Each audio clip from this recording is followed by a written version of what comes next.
There it is. Fuck is this stupid intro?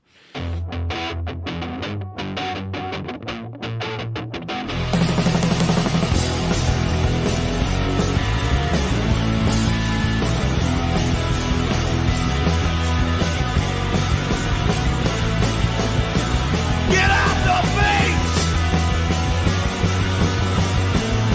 Get out the beach!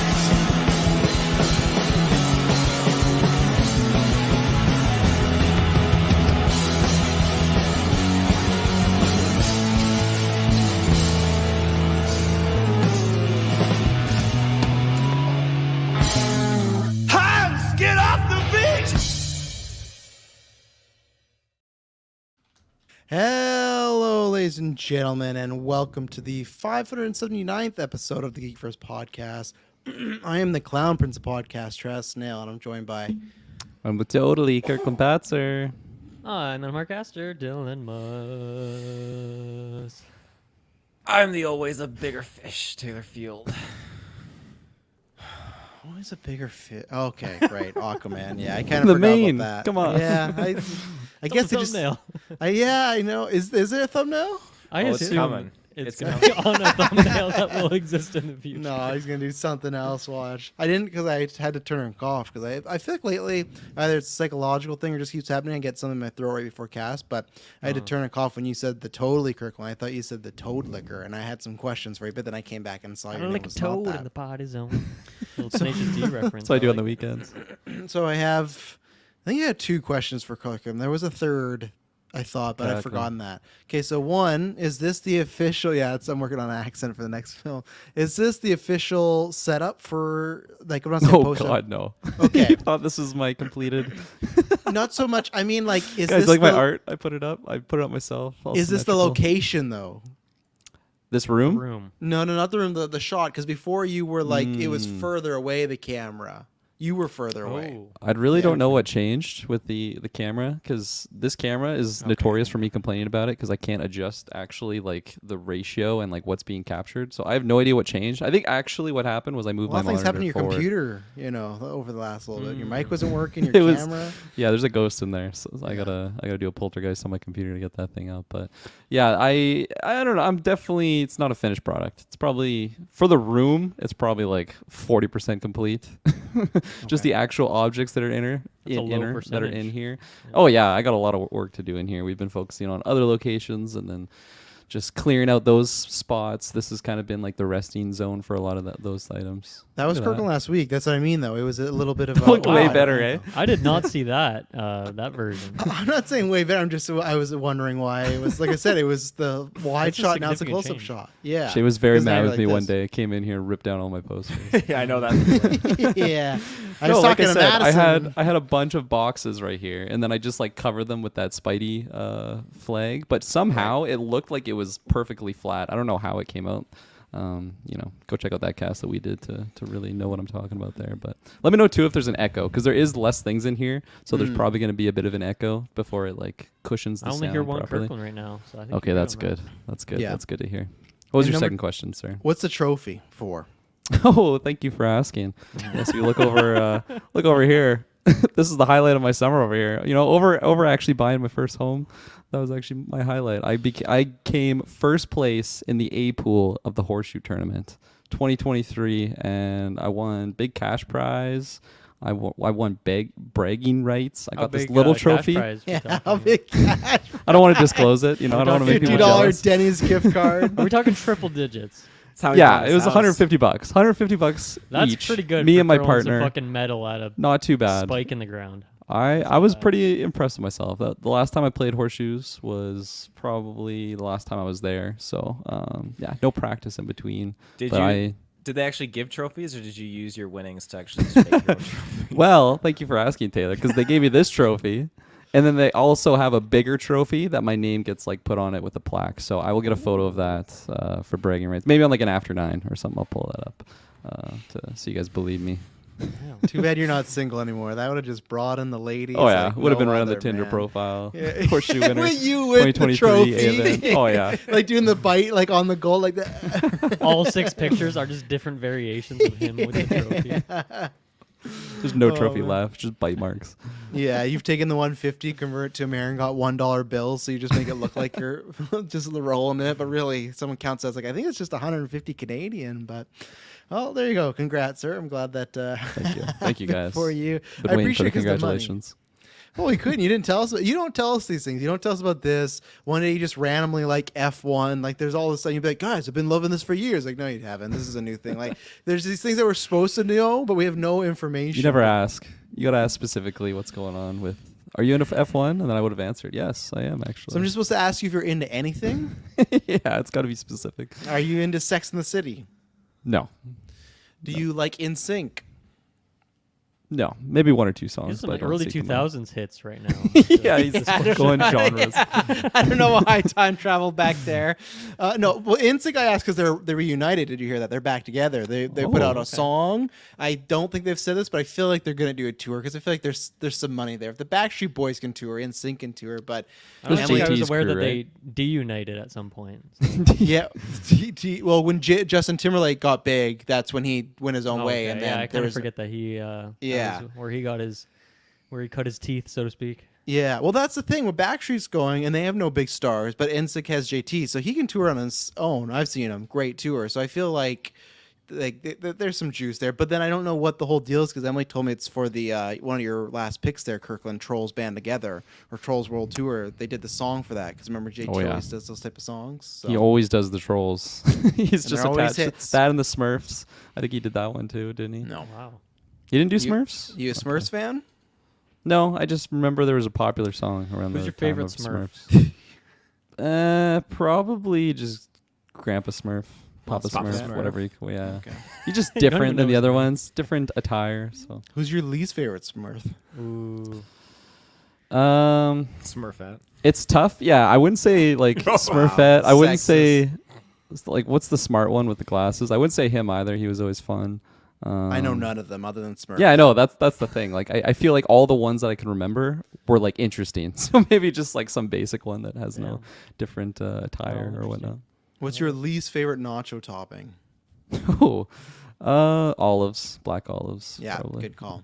We'll revisit this on After 9. After 9, that is Are we going to be... yeah, we're just going to have a panel and ask you questions for all 2 or 3 hours. But yeah, that is going to be next weekend. Next weekend, Saturday. I think it's the nighttime one because we never did August. So that'll be us 3 minus Taylor, the bigger fish. You'll be away wedding, right? That's what you're doing? I'm trying to reveal your away? personal life, but... Yeah. You're Oh my God. Get well, out who of knows? Everybody else, Kirkland and Dylan can input the stuff on the calendar correctly, but you never do because for some reason there's always some sort of error or something. You have Can an I error put in it the on calendar, correctly? The drive. I'm the only one that like sends like an email request for some reason whenever I add somebody to the calendar. I love when you put a vacation, you're going to Alberta or something. I love saying I'm going.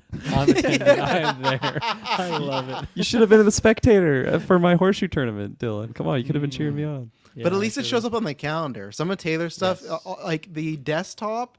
What is it? I can't remember which version it is right now. Taylor, the app shows your vacation, but then the desktop doesn't. So it's just like it's annoying to Really plan things janky. around. Yeah, so I have to check like both of them and everything. But yeah, After 9 will be next week, and then yes, for everybody, also next week, lots of good stuff happening. There will be the X-Men retrospective finally dropping in the public feed. It is season 1, episodes 1 to 6. So if you want to watch along, every newscast will try and announce what the bracket is, so you can go and watch. Maybe if you watched it before, you don't have to watch it then, but maybe a refresher because the show's coming out in January, which we'll talk about in a bit. Maybe you haven't watched it. Now's the time. It's some great breakdown. It's great because we learn a bunch of stuff. These guys learn a bunch of stuff, but there's also just some very random stories, very random conversations about 90s movies, about a certain mutant. There's lots of good things in there. So it's a very fun series, so go check that out.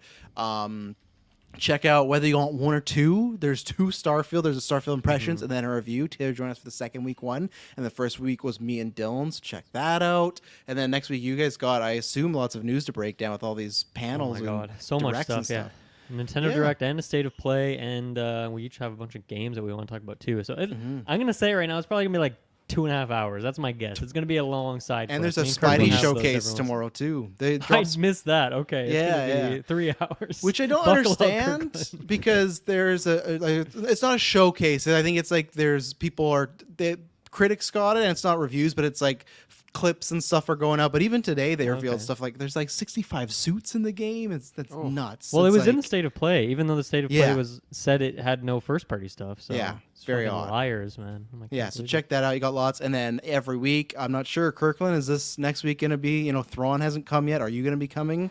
Kirkland, Ahsoka You watch. may see me next week. You know, you have to tune in to find out. I don't want to spoil anything. Have you I'll s- started? I got the script. I don't know what that means. I appreciate the joke, but I think he meant for the episode, Taylor. Like we write our scripts out for the episodes. We do, yeah. Yeah. All the banter. We, is it's written in all advance. it's all scripted. That's the best review. we could do. Sorry, folks. Yeah. Kirkland answers his question. Did you catch up or watch any yet? I haven't started it. No. Okay. Has so your I take mom talked to you yet? Yeah, I talked to her yesterday. She said. Why she's shit talking me on the cast? Is that what Yeah, you're she's saying? always in the She's in the chat. comments. Where the fuck is this guy? She's like, these casts are so much better without Kirkland. And we look, it's Kirkland's mom. That's odd. Laugh emoji. She's a big emoji person. I feel like she would do that. Yeah. Well, no, I was gonna say I can take back the like you have to catch up. We'd welcome you, but Oh. you can check Must out have this week's took a turn. episode. You can check out Oh, this dear. week's episode. Much like our Discord, me and Taylor big debate as far as how we feel about the greatness or lack thereof. So you got that, and yeah, I don't think there's anything big movie wise really. I guess we're on the march now to 2 weeks till Saw. That's the next big one for us is Saw. That's exciting. Yeah, it hasn't even popped in my mind yet. No tickets on sale yet. They're selling tickets like Expendables and Taylor Swift in the middle of October, but no Saw yet. I'm waiting to see Saw. But yeah, check out that. I think there's just Jigsaw.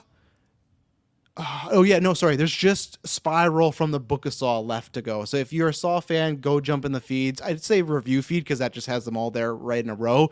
Everyone but Spiral has dropped so far, and they'll be dropping the next week or so. So you can go back and hear our thoughts on all the other 9 Saws. And Taylor Field, where can they find us? Ladies and gentlemen, with the internet connection in the search bar, GeekVerse.ca is our home base. GeekVerseCast is our Twitter. GeekVerse is our Facebook. And so it says, was hoping for an after 9 at nighttime because I'll actually be busy most that day. Oh, shit. I'm sorry. It's a morning one actually now. It's something we just got the script changes. No. And then, yes, Dylan, you were on news last week, but you should, even if you don't care about the other topics, you should listen to the first 40 minutes because we were talking, and I can't remember how we do. We just do the opening and the preamble. And somehow, of course, ChatGPT came up.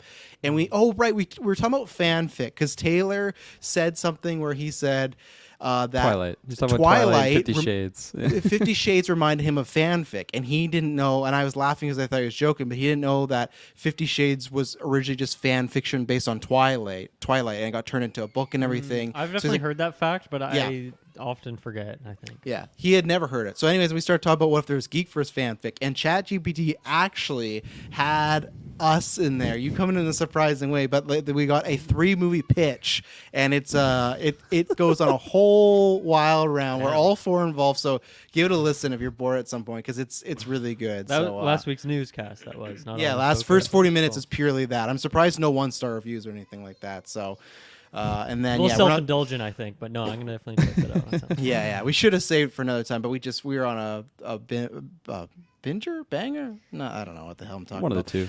And On a then banger. S Bubs, I watched the Goosebumps trailer.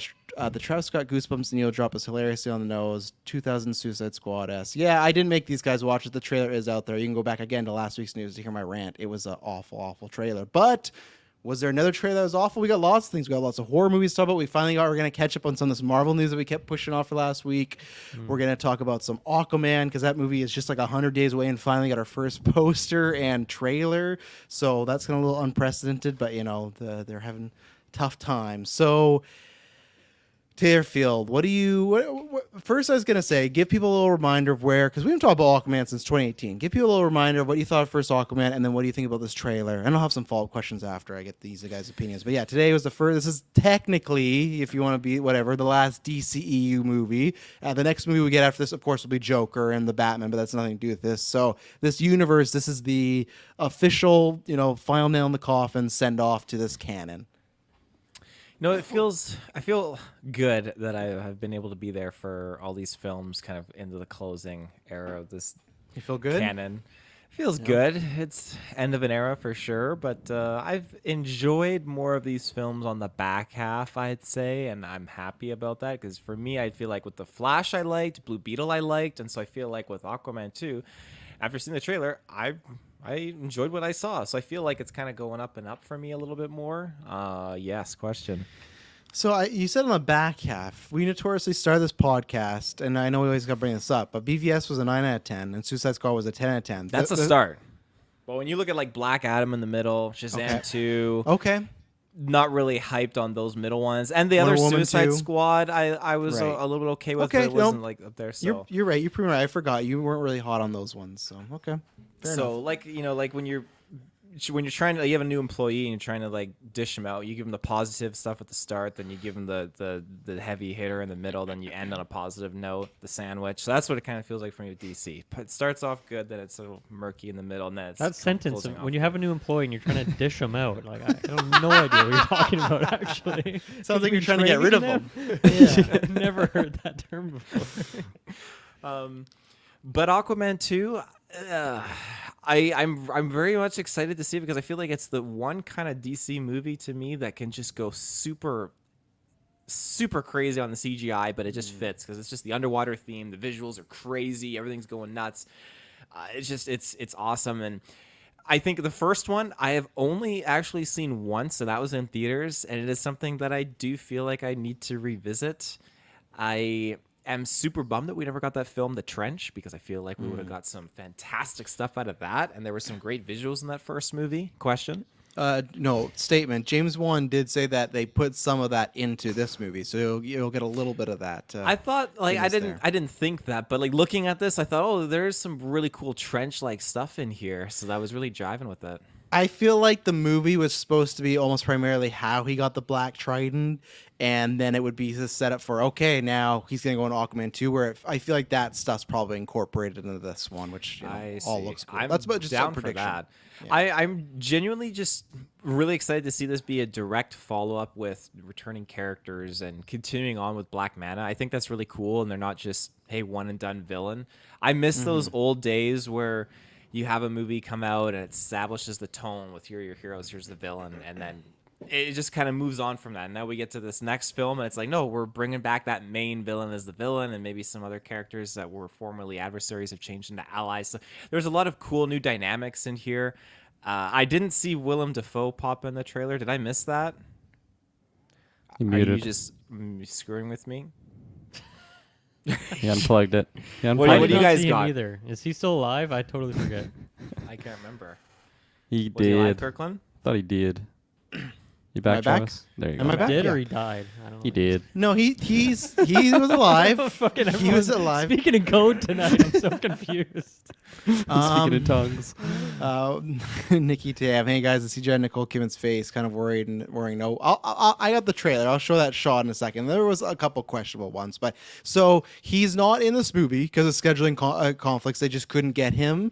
Apparently, there's been a test screenings both where there's a version where they say he's died, and there's just a version where they don't mention him. So I kind of hope that they just.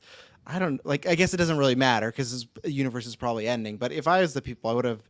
I guess now actually I'd say he died because I don't know if Aquaman 3 is likely, but before I would have said, why would you kill him off? Like just say he's away somewhere, and then in the third one, if his schedule's open, look, we got Willem Dafoe back. Like it's such a weird thing. Like yeah, he can't come, he's dead. You know, it's just like I don't know. But now he can die because it's the ending. The same way as like I think the James Wan was like, oh, you'll have to wait and see. But I don't think there is any Batman in this movie anymore because. Why would there be? It wouldn't make sense. So I think if it's kind of an ending, I think poor Volko's going to be dead for you, Taylor. Remind me the role of his character in the movie. He was like his mentor. He was the guy that trained Arthur Curry to become like the next king of Atlantis. And He was then But it doesn't sound like Sebastian it'd from be Little weird Mermaid. for him to not show up in this sequel here.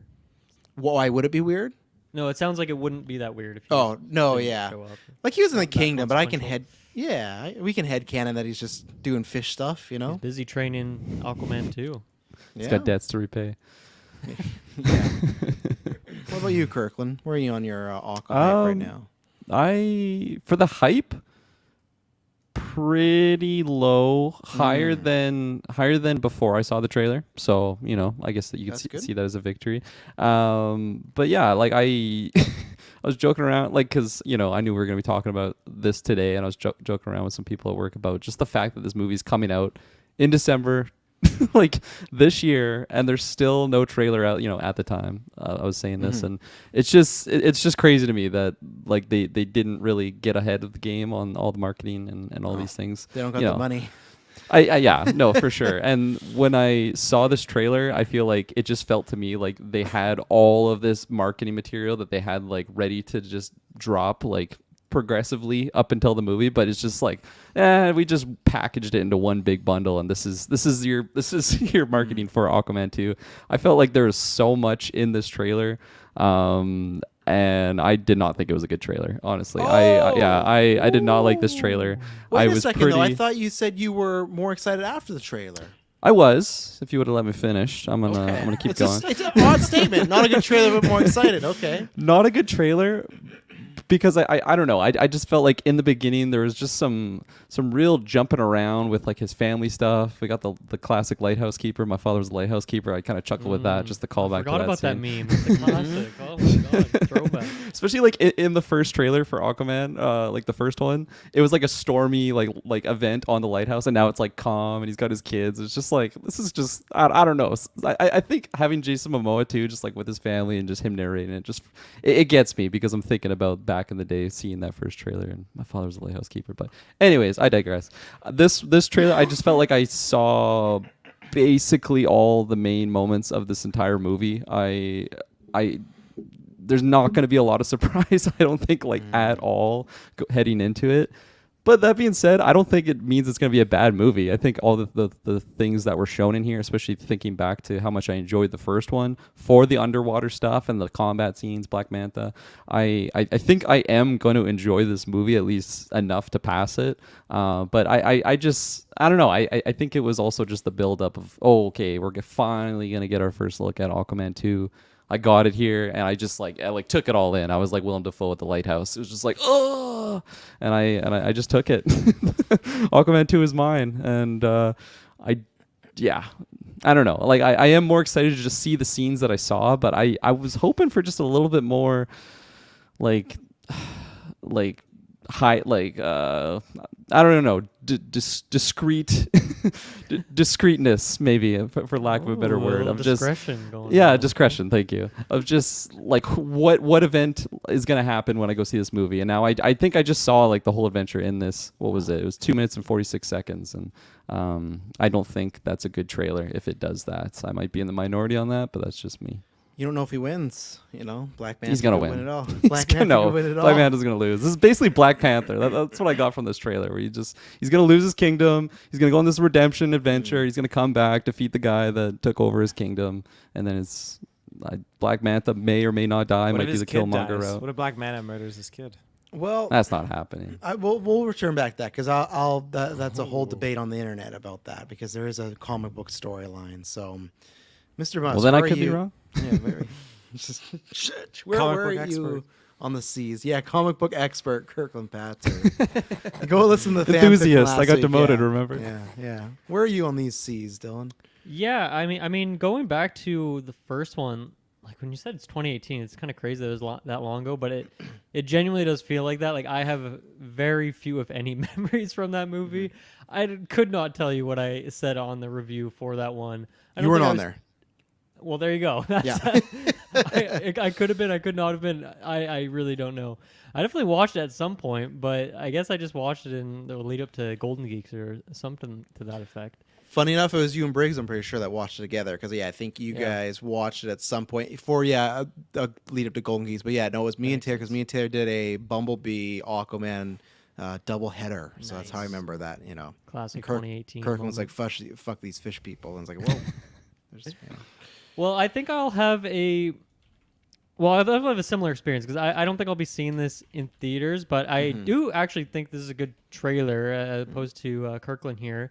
I think it is well done. I am interested in some of those elements of him being a father. I think it's cool, and tons of the environments that we see. CGI looks good, but I hope they can always cheese some of that stuff in trailers, of course. But it seems like we're going to a lot of different environments, so that's fun.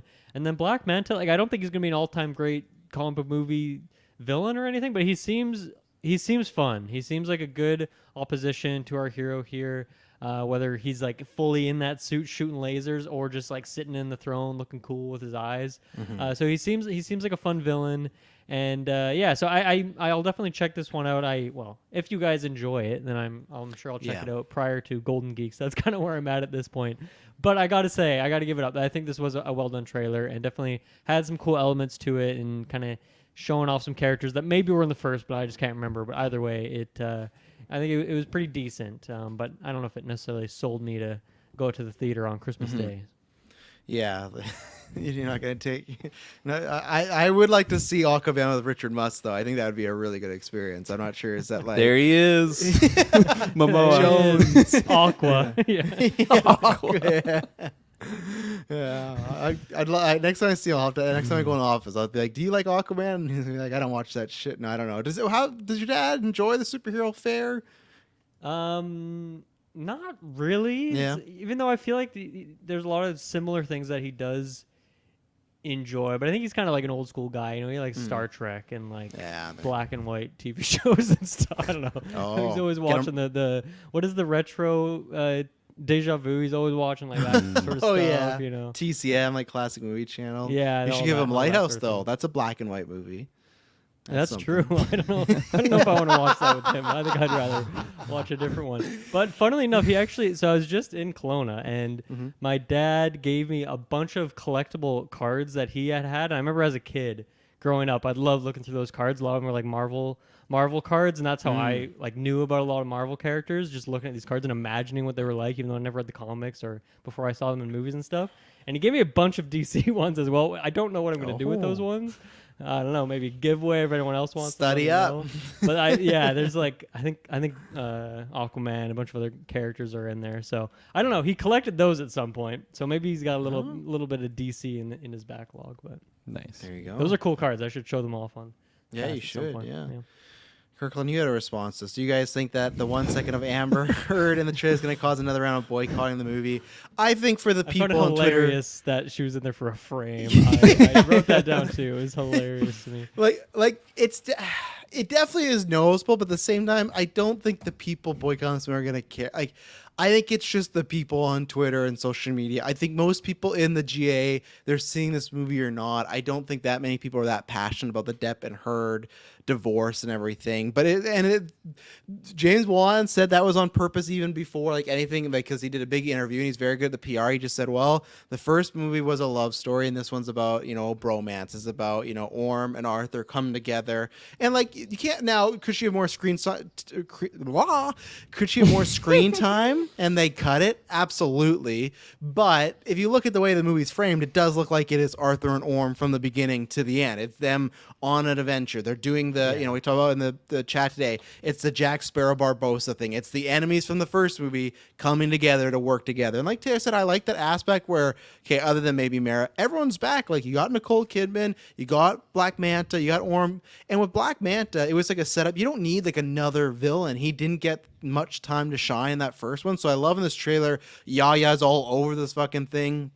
It's great. We're not going to see him in the MCU till like 2025. So this is a nice little like, okay, he's in here and they jump over there. So nice little kind of send off. But he looks great. Every shot of him, there's a couple of shots I want to point out just like visually, this looks really cool. And yeah, to me, it's just like if you liked the first one, I think you're going to like this. It looks like it's a swashbuckling pulp big adventure. To me, it's like Lord of the Rings meets The Mummy meets Pirates of the Caribbean. Momoa's always likable. I really like Patrick Wilson. So I'm a sucker for it's very Thor Dark World-esque, right? This dynamic of Loki and Thor. It's that, but in this. But I like those two actors so great. So everything I saw here, I'm all game. I'm very, very excited for this. I don't think this is gonna be like a top 10 movie. I don't know where we're even being like the DCEU, but I just think what's gonna happen is I'm gonna sit down and I'm gonna have a smile the whole time and give it a thumbs up. Like I couldn't see this in a world where it's not a pass. And I know that's been the whole thing the past 6 months is they've test screened this movie multiple times and apparently it just gets awful test screens and people walk out. But they did do additional photography. And I will say this, maybe not for everybody, another James Wan movie that tested very awfully was Malignant. Now, do I think Aquaman 2 is going to be like Malignant? No, but I'm saying like I just go on the track record of like I love James Wan. I watched Saw yesterday. I like Dead Silence. That's fine. Insidious is great. I love The Conjuring. He did a great Fast and Furious. I love Aquaman. So for me, it's just like until I see the movie and it's shit, I'm not really gonna believe it because they're just test screenings, you know. So I didn't know he did Dead Silence. That was one of my favorite horror movies. One of your favorites, top 10. Oh yeah, I would put it in top 10. The poem. What? Beware the stare of Mary Shaw. She has no children, only dolls. If you see her in your dreams, be sure to never ever scream, or she will You throw just your curse tongue at me? the seam. Oh my god. Terrifying movie.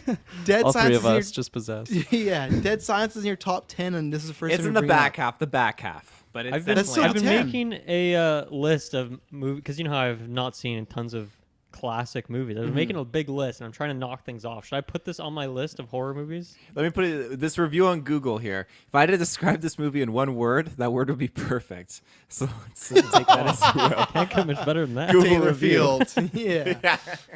No, I think it's a solid, fun, creepy puppet movie, but I don't think it's.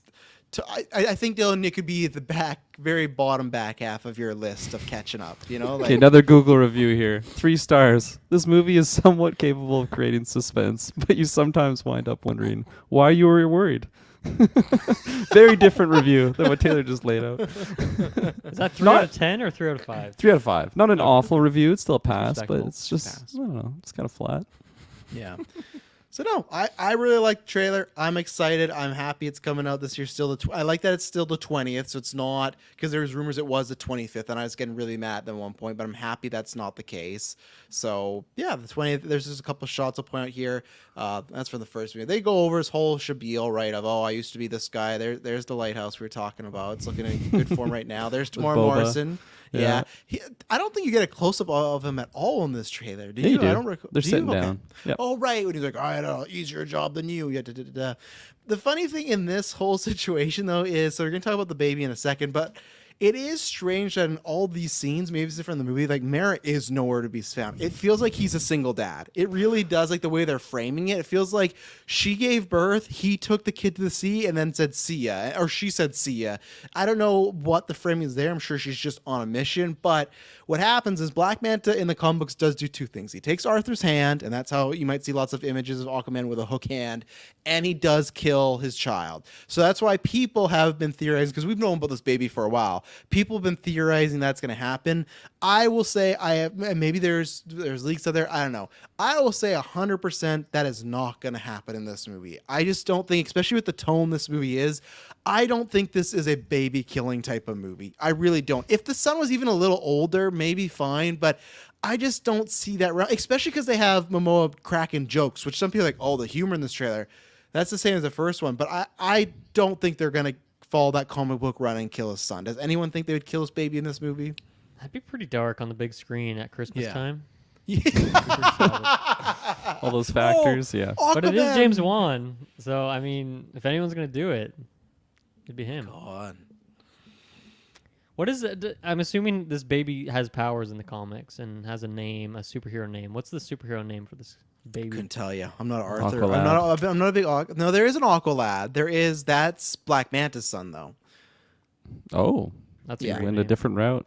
He does Wanted go. to be Yeah, more he like goes. Aquaman. Exactly, he goes the That's hero. So cool. it's a big push and pull. I don't think we'll ever get there and stuff. But no, I don't know too much about Aquaman. I think he has multiple children. I think they all have power-esque abilities. So, Nice.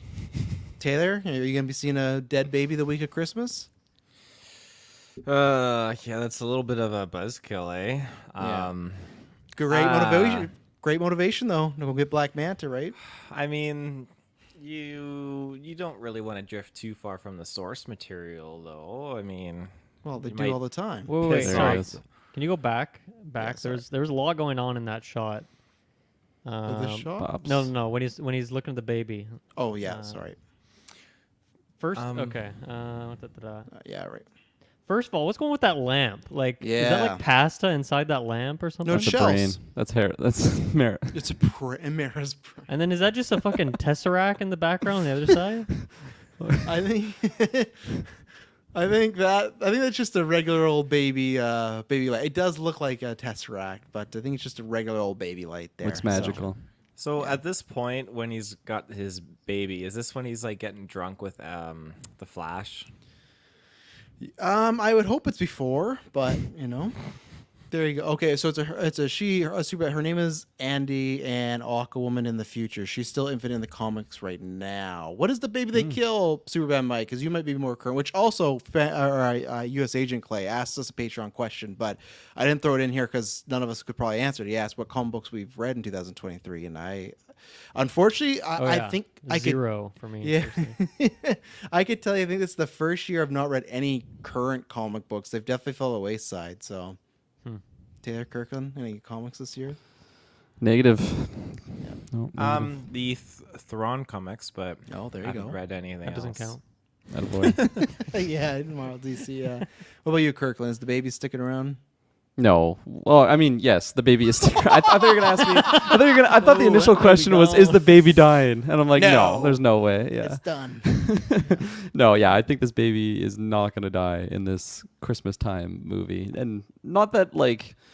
I feel like there's a big story reason. I just don't think they would go that route.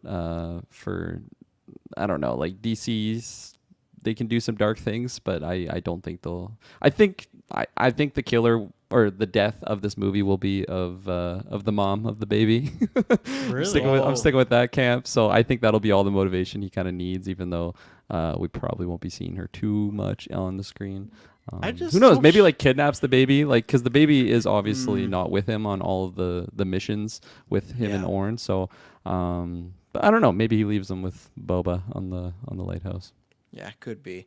I just feel like with this type of tone, if Mara dies, like it's him doing the laundry. I just feel like not anybody of consequence should be dying right now. But yeah, I love all this grand scale stuff. You know, it's just like the first one. It's very effects heavy, but I think obviously you have to. And most of it looks pretty good, but that didn't right there. But most of it looks good. But I like this idea.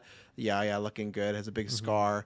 But I do like this idea of how they get Orm back in there. That like he says, like some of the people don't like him, and it seems like there's some sort of conflict the way Arthur's being king. So I like that idea of, hey, maybe Orm was an asshole, but he was probably a better king than Arthur. But Arthur's a better guy. So I kind of like that dynamic of, oh, you kind of screwed things up. And that's how good Yahya is. He delivers such like a generic like speech of I'm gonna murder his family, his kingdom, take everything away. It's something we've heard a million times, but Yahya just delivers it so well. You're like, okay, I believe in, there's Nicole Kidman. There goes there's the lighthouse. It's a bummer. Big sad. It's where the baby is probably. Well, look how he was pretty concerned. He was running in there, yeah. Yeah. But Manta, fuck, like look at Manta's suit. I know we've seen it before, but man, I'm never gonna get over it. It just looks so comic booky, so Power Rangers, but I love it. And as I mentioned, Manta looks like he's gotten like a power increase in this movie from this Black Trident. And this whole thing with the Black Trident, they did this in the first one. And that's what reminds me of Lord of the Rings. I love that they just do their whole back in the day, and they're gonna give a whole speech of where the Trident's from and everything. And Orm not looking too good. They've given him I did Steve Rogers. not recognize that as Orm. I was like, is this one of the Shazam wizards or something like that? No, that's not him. But it looks like they've little Steve Rogers him. In this shot, he looks like he has a little body. So I feel like it's because he probably hasn't touched water in a while, right? I imagine something like that. He's looking pretty dehydrated. Yeah. Hard to make those gains if you don't have any water. Yeah. It's key. But once he gets water, look at him. He's just shredded. Turns into Jesus immediately. Yeah.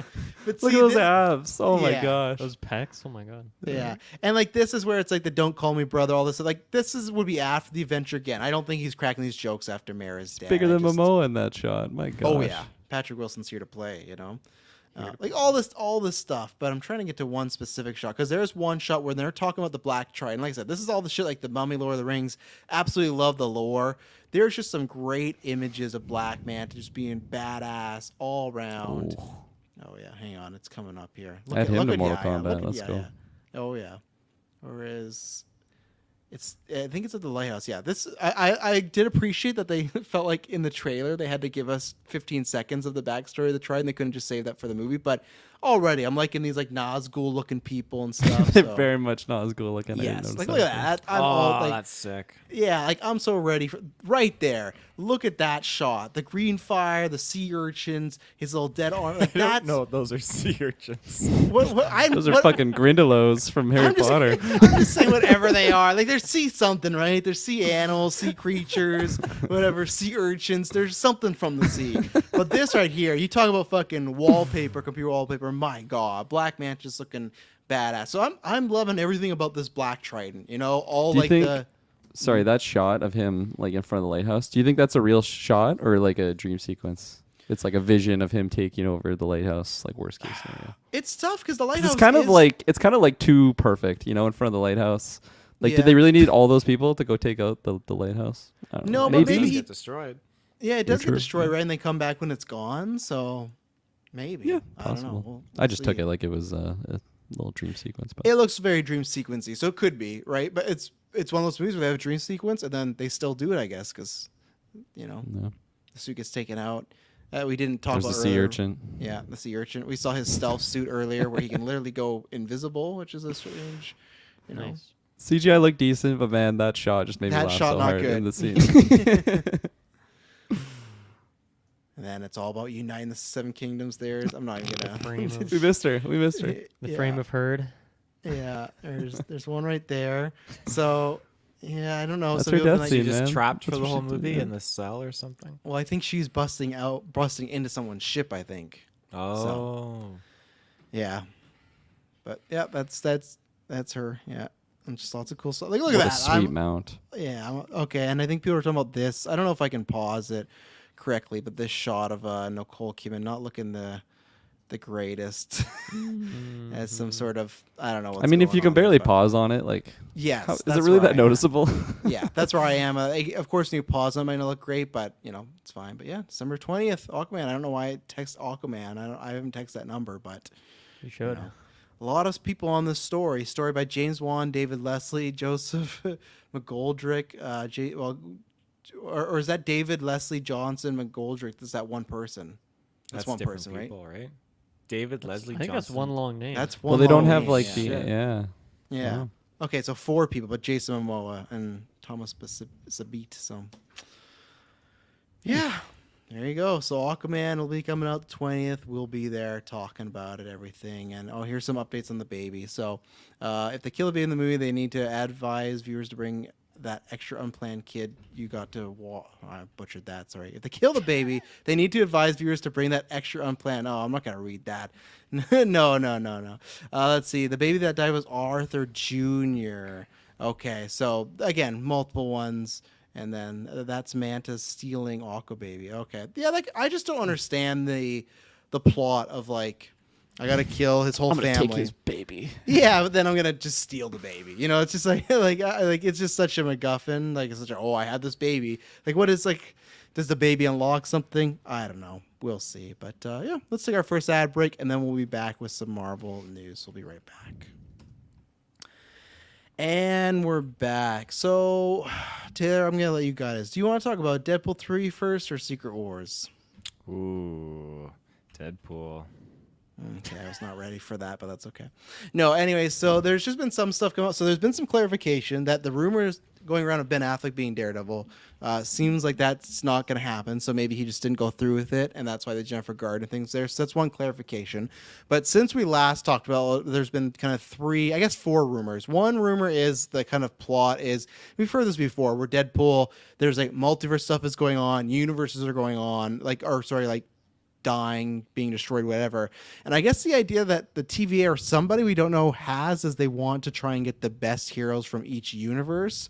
I don't know if that's going to happen. I don't know what's going to go in that route. But the newest 3 rumors that have been talked about this week was Liev Schreiber back as Sabretooth. So obviously, big addition, Wolverine's brother in this canon. Daniel Radcliffe in an unspecific role. We don't know what the role could be. And then the other one is Tobey Maguire's Spider-Man. And this could maybe play into some of this idea of there was rumors of them in Multiverse of Madness. Even when I can't remember who said it this week, a producer or something said like Spider-Man, they didn't say which Spider-Man, but was supposed to be in Multiverse of Madness before the COVID shuffle happened, and then they changed plans. So I don't know which one that would have been. I still think it would have been Tobey. But Taylor, because you asked, how do you feel about this idea of maybe, they're just trying to go to each universe, find the best heroes, and maybe that's maybe like a mini setup for Secret Wars? And where are you all on if it was like a bullshit meter on those three? You got Sabretooth, Daniel Radcliffe in an unspecific role, and I imagine Tobey Maguire is Spider-Man. I am very intrigued on doing a multiversal recruitment team scenario. I think that's a lot of fun. Let's do it up. I think them tapping into this Daniel Radcliffe rumor again is...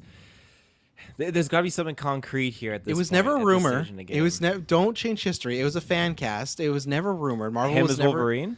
Yeah. I thought it was rumored. No, they have. I was spreading rumors about They're not that. casting Wolverine. They haven't. They're not like. There's not even an X-Men movie. Why would there be rumors for some role for this? Because I thought it was like Daniel Radcliffe, and then it No. was what's the other chap? The Egerton agent? was John Weasley. supposedly rumored, but I don't see where that would be rumored from. But the Radcliffe one was fan cast, and as you always say, and I always say, he himself has always said he would have been an awful choice for that role. So I'm not on that bandwagon. Well, he can say that, but he sees those dollar signs, and it's like, I'll be that role. But that sucks, and I just know he thinks he's going to be bad at the role, but he's going to take it anyways for the dollar signs. We all know Even- Daniel Radcliffe as a fucking sellout, right? Like, just Yeah. He's all about that cold hard dollar. He's like, got no he cares dollars. about nothing else. Yeah. Even That's why I fan did Swiss casts Army Man. He thought it was fan gonna casts blow up at the box office. can turn into like reality, right? So like fan cast or rumors, the same thing now with MCU. I mean, look at Mr. Fantastic. So it's Okay, just, one example of 500 people in the cast. so it starts. I think that him being in here, I think there's something. I do think there's something to it. Now, leave coming back. I think. Leave Schreiber. You probably should take Schreiber. Leave Schreiber. I see you said kid. Congrats. It's funny. I was gonna say that you should probably just said Schreiber, but then you showed why not. But you could just say Sabretooth. He was in Origins. Sabretooth. He was in penciled in Origins. for Logan, and it didn't work out. But yeah, it's been a long time since I've seen Origins, but let's put him in. I really want to get some of these OG X-Men characters in there. I think it's a fantastic idea, and this was one that I really didn't think about and didn't come to mind. So put him in there. I think it's very, very fitting. It'd be cool to see the chemistry and just to see what comes out of this. I don't know how much screen time you give this character. I think you maybe just... Do you make him a hero? Is he alongside Wolverine and they're trying to...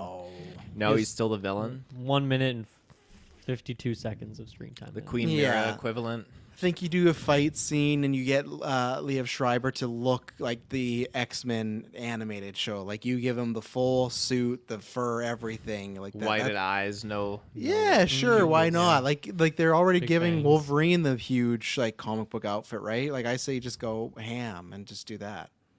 Yeah, You that's want him? fair. Mm-hmm. Yeah. Well, what was the other character that you mentioned? Tobey.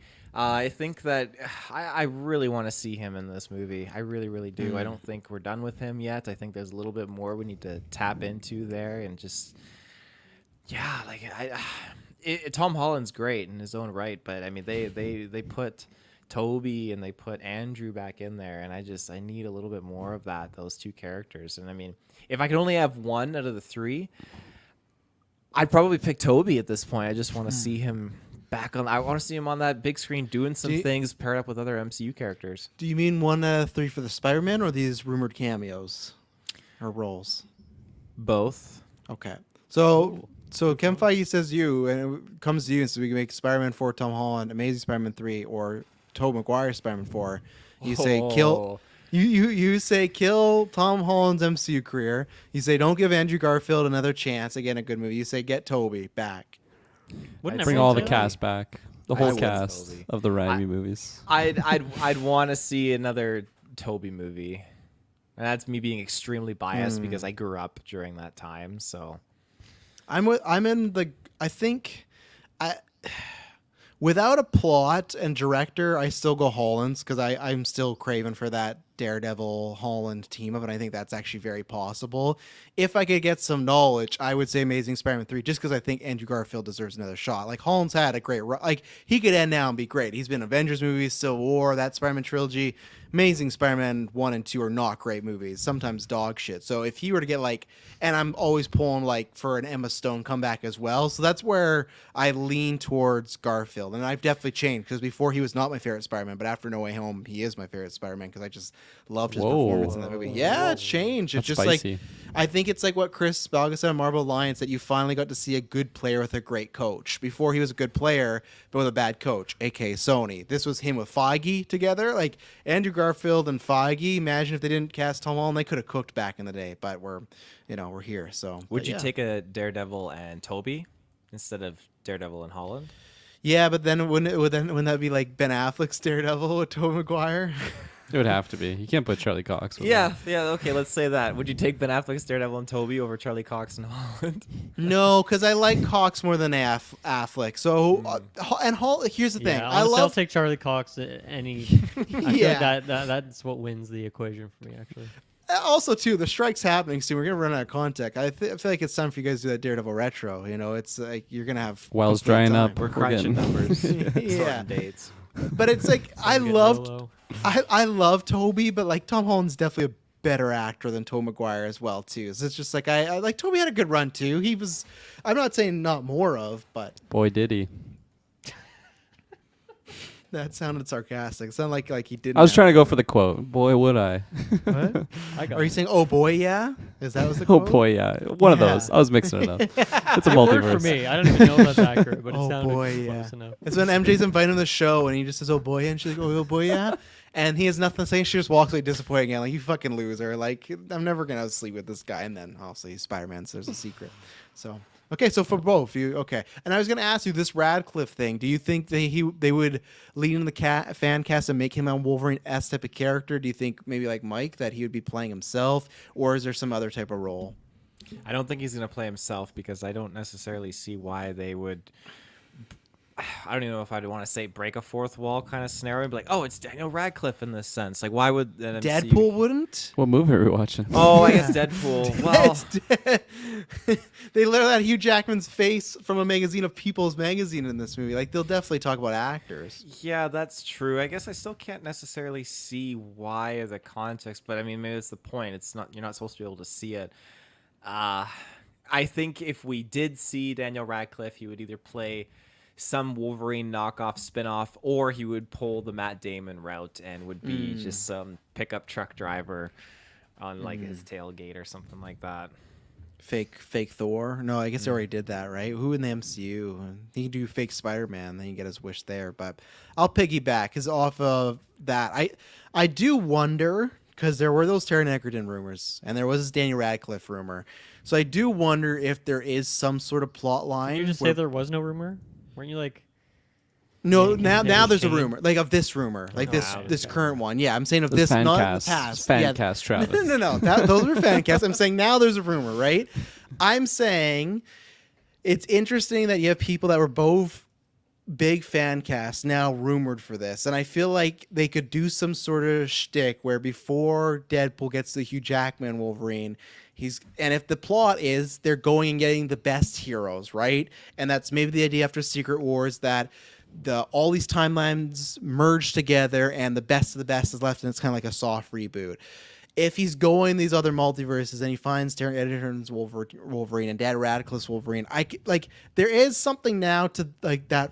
If there's smoke, there's fire, and the fact they're both rumored for this and they're fan cast before, I could see something where Deadpool kills them because they're not good enough, and for whatever reason, maybe they suck, whatever, they're bad actors on purpose. Maybe that's why Dan Radcliffe's in it. Maybe they're doing like a fourth wall where he's like auditioning for Wolverine, right? Like whatever it may be. So I could believe these, and this feels like a role Daniel Radcliffe would do. I don't think look at all the stuff he's done since Harry Potter. It's all weird shit, and I feel like if it's some sort of just like in a comic book movie, I don't think he would sign on to be in the DCU or in the MCU, but as like some stupid cameo where Deadpool kills him or something, that has Daniel Radcliffe like all over it. So I do this one. I'm like a 85% strong on this one. I think that one's a good thing happening. Liev Schreiber, I think that's 100%. I think they learned with Logan; they should have done it. And I think there's fun thing because they are all in X-Men Origins together, Deadpool, Wolverine, and him. I think there's lots of jokes you can do there, and I think they will give Liev like this huge big mane, and I think it'll look great. And who's the third? Who's the other one? Oh, Tobey. Tobey. I'd say for what I think is 50-50, what I want is not there because I think they should save, if there is a Tobey Maguire, Hugh Jackman interaction, I think that would be saved for Secret Wars. So if it's Tobey interacting with Ryan Reynolds, then I'm more on board. Then it's like, okay, for some reason, let's say that's an end credit where, oh, I gotta go to this other universe, and who's this guy? And fucking Tobey swings in and Deadpool gets mixed. Like, I can see already, but if it's Jackman and him, I feel like you gotta save. That's a huge main event. Like I said, you put Jackman and Tobey on a poster together, that's a guaranteed $1 billion right there. Like, people are gonna want to see that. So I think Tobey could be in it, maybe as some sort of joke. But so I'm 50-50 on him being in it if I want him to. Like, of course, I love Tobey, but as long as they do it right. So that's where I am on those three. But these all sound believable. Even Sean Levy said that, hey, some of these rumors are true, some are not, which is a classic statement. But, that's I think there's, obviously we've heard a lot of stuff of Channing Tatum and Taylor Swift and Daphne Keane and all this jazz. So it could be a little movie, but not every rumor I think is going to be true, like it was with Multiverse Madness. But there was lots, right? John Krasinski is, F4 or Reed. So where are you, Dylan, on all this? I mean, I agree with you on Schreiber. I think that's like, maybe if it's not 100, it's like 95% gonna happen. I think that's an easy one. He can be in there for a little bit. I don't know what that actor is doing, but I'm sure he'd be down to hop in there and reprise that role a little bit. For the Tobey, I don't really want Tobey in this. No, I'm sure I'd like the scene. I'm sure it'd be funny and they'd have some good jokes and it'd be all well written. And I do love Tobey and all that. But yeah, I think I'm more like, I've already, in my mind, he's already in Secret Wars. And I'm kind of just waiting for that. And I'd rather wait for that moment, or in a Spider-Man 4, I don't think they would like bring him back for that necessarily because of what the story is. But like, I'd even be down for that kind of thing. But yeah, I don't, or obviously if like Sam Raimi does like another Doctor Strange, I'd be down to make some weird connection like that happen too. But yeah, I don't really want to see him here. I think we just have enough other stuff that's more interesting to me. I want more characters that are closely tied to Deadpool and Wolverine and this universe of characters. Those are the ones that are more meaningful to me. And then other little ones like Gardner is great. And that seems like more fitting. And so I guess Tobey fits in that a little bit, that it's like, oh, these heroes from like that played these characters in the early 2000s. It fits, but I also feel like, okay, well, we already kind of got that with Tobey recently, so I don't know if it would have the same pizzazz as it did in No Way Home anyway. So yeah, I don't really care much for that one. I also feel like, I can't be too greedy here. Like, if I can have 15 people in this movie, because it seems like 1 million cameos are going to be in here. Yeah. It's like, I think I'd pick 15 other people. I don't think he'd make it in my top group there. And for the Radcliffe thing, I was going to say like 0% chance until your argument there, Travis, because I think that was a pretty good pitch and seems realistic. And I mean, I don't really know Radcliffe, and I've only seen him in a couple movies post Harry Potter. It didn't seem like something he would do, but I think once again, with your pitch of it just being some small thing, he's not signing on for 7 movies and all these crossovers and filling up his schedule for the next 8 years. I could see him doing something like that. But I would be much lower percentage on that one than even Tobey. Like if this is a BS meter, I'll throw that at like a 22% chance for me. Whereas Schreiber's up there somewhere in the 90s. Mr. Spidey boy himself over there, Yeah, I like all these rumors. I think they're fun. Start at the most believable one, probably with Schreiber. I'm excited. I'm just assuming that it's going to happen at this point. I am excited to just see that pairing again, because I just really liked the cast of him and Jackman together. Let alone throwing in Reynolds in there, and then you have just some good, hopefully tacky outfits that you're mentioning, Travis, with the big classic Sabretooth style. I think that'll be lots of fun, and I hope he's like a character in it too, not just like a one-off villain that like dies really quickly. Like, I hope he actually has some just something going on in story-wise, because I do really like his Sabretooth as well, like in those live-action X-Men movies. So I think that would be really, really fun. And then going down Radcliffe, I was kind of with Dylan in the sense of like I was really low until I kind of heard your pitch, and then you kind of won me over. I could definitely see them going through and like maybe even just looking for the correct Wolverine, which would be like Jackman, and then like they just go through this list, and then of course they have the Danny Radcliffe. You can picture Ryan Reynolds. First name basis there. Eh? You can picture Ryan Reynolds just calling him Harry Potter or something like in the actual movie. It's So all there. Yeah. I think that would be lots of fun. And then going from there to Spidey, I feel like out of the 3 Spidey, it would be Tobey for me that would fit the most in the Deadpool universe, but I'm still kind of low on this one. Not necessarily for like why it wouldn't fit in the story. I don't know. I just feel like it's something that they're maybe I'm with Dylan here again, where I'm just kind of seeing him already for like a future possible project, possibly Secret Wars or just somewhere else, and I don't know. It's just the least believable, the least believable pick I think out of these rumor listings so far for me. However, I could definitely see there being some funny moments, and if he does go in there, I really hope they make a joke about him not wanting to be seen by like paparazzis in in real life, and he's just Like in those has that memes? death glare. Yeah, exactly. I really hope that would, if he is in there, I hope that's the joke they make. But I don't know. I know Deadpool and Spidey, they have their interactions in the comics, but it's just something in me. I just don't think that we're going to be getting in here for Deadpool 3. Yeah. Even though it's like, just trying to think of my mind, put yourself back in that time.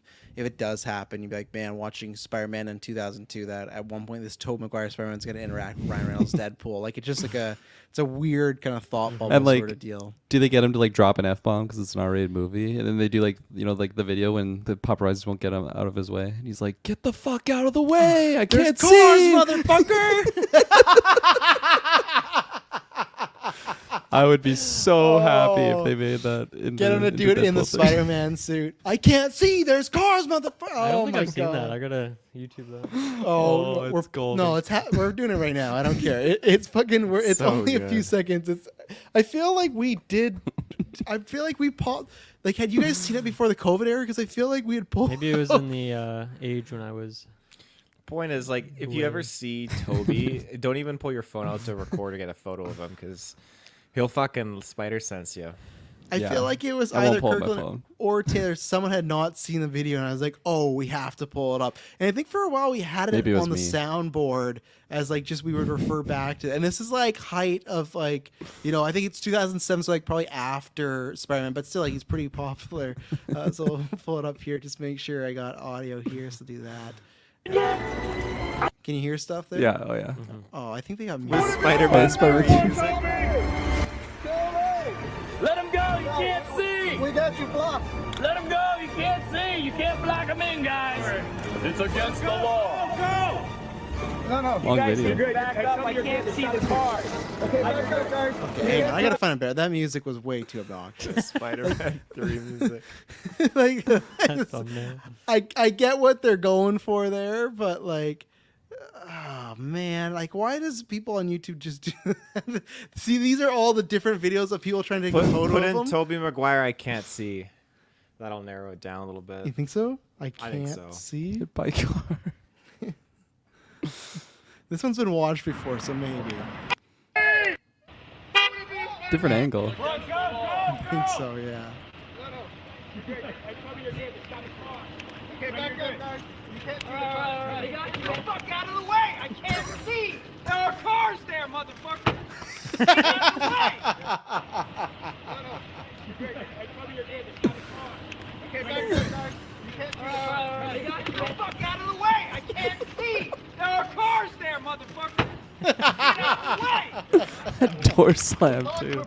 Oh god. Who's in the passenger with them? Is that Probably it's Kristen MJ. most of the time. I don't think it's. Is it a MJ? I don't know. I don't. Probably not. I don't think it is. No, they only dated for a little bit in 2002 and stuff. But yeah, just burned in my Let him mind. go, But yeah, man. he's an interesting guy. You know, there's so much stuff you hear about him. You hear that he's just like this like fucking like shark in like poker. You don't want to play poker with him because apparently he just like cleans people up. There's a Shit. movie called Molly's Game, and Topher Grace, funny enough, plays a character in it. Apparently it's based on Tobey Maguire. And yeah, he's an interesting cat, that guy. But let's take our Tobey retro at some point. Oh, I'd Go love through to. his Yeah. his deeper catalog. Tropic of Thunder. movies. For I've the never for seen the that movie. 30-second scene he's in. His yeah. 30-second scene, yeah. You've never seen Tropic Thunder, Dylan. You're a Jack Black fan. I'm surprised that like didn't get I'll put it on my your list. there. I'm Yeah, telling put you, it- I'm making this list and I'm meaningfully knocking things off of it. So There we go. it's on the list. All right, let's take our second. Oh, Michael Cera plays the Tobey Maguire character. Okay, thank you very much, S. Bubs. I never have seen it, but I just hear that that's what he's like when you play. You don't want to play poker with him, so let's take an ad break and we'll talk about some more MCU stuff after this. We'll be right back. And we're back. So we got a few things to talk about here. A little catch up here for the MCU. So I forgot to pull it up here, but I'll try and go off memory here. So they announced a bunch of delays and shifts and everything. So Echo was supposed to come out this year. That's now January of next year. Still dropping as a binge. I still don't really understand that, but I guess that's how they feel about it. Loki's staying the same. Right now, it's the Friday. We don't know if it's staying the Friday and switching to the Wednesday. And we don't know if it's going to be like Ahsoka, where it's going to be the prime time yet. So they haven't announced that. I don't know why I almost said Clone Wars. Marvel's What If is supposed to be starting in December, which I'll go over in a second because we got some rumored titles that have been kind of debated upon if they're worth their ilk or not. And then early, so I'm not sure if it's going to be before Echo or after Echo. That's the rumor when we're getting X-Men 97. We're not getting Agatha all the way till next October. We're Daredevil, Ironheart, and Wonder Man are all indefinite, so they all had shooting to do, and they're not done, so they're just kind of up in limbo. And I think, that's where I'll have to pull it up. I think there was maybe one more Any that was movie shifts, or is it all the Disney Plus stuff?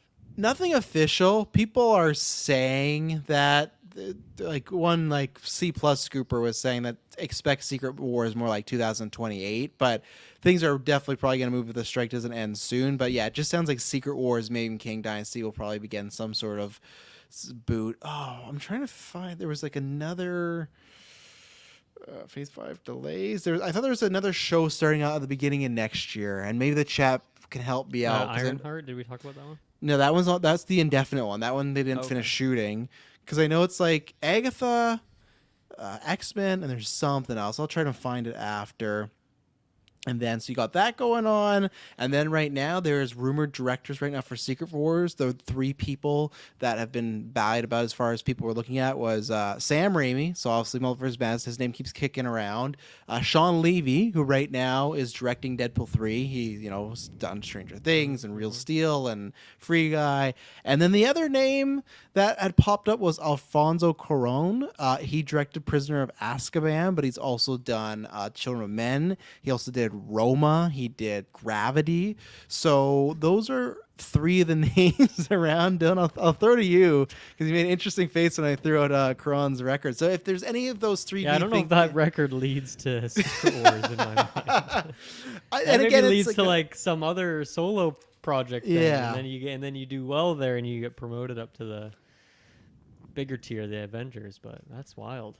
Yeah. So do you think that they, does any of those excite you? Like, if Feige comes to you and say, hey, this is the 3 we're taught. Like, these are the 3 we got locked down. It's going to be one of these 3. Is there anyone you preference? Do you think, it's maybe a little safe for some of them? Cuarón wouldn't be safe because he's like his last movie just got nominated for second last movie just got nominated for Best Picture. So he's lately been doing more of the Oscar baity sort of stuff, But Yeah, that makes sense.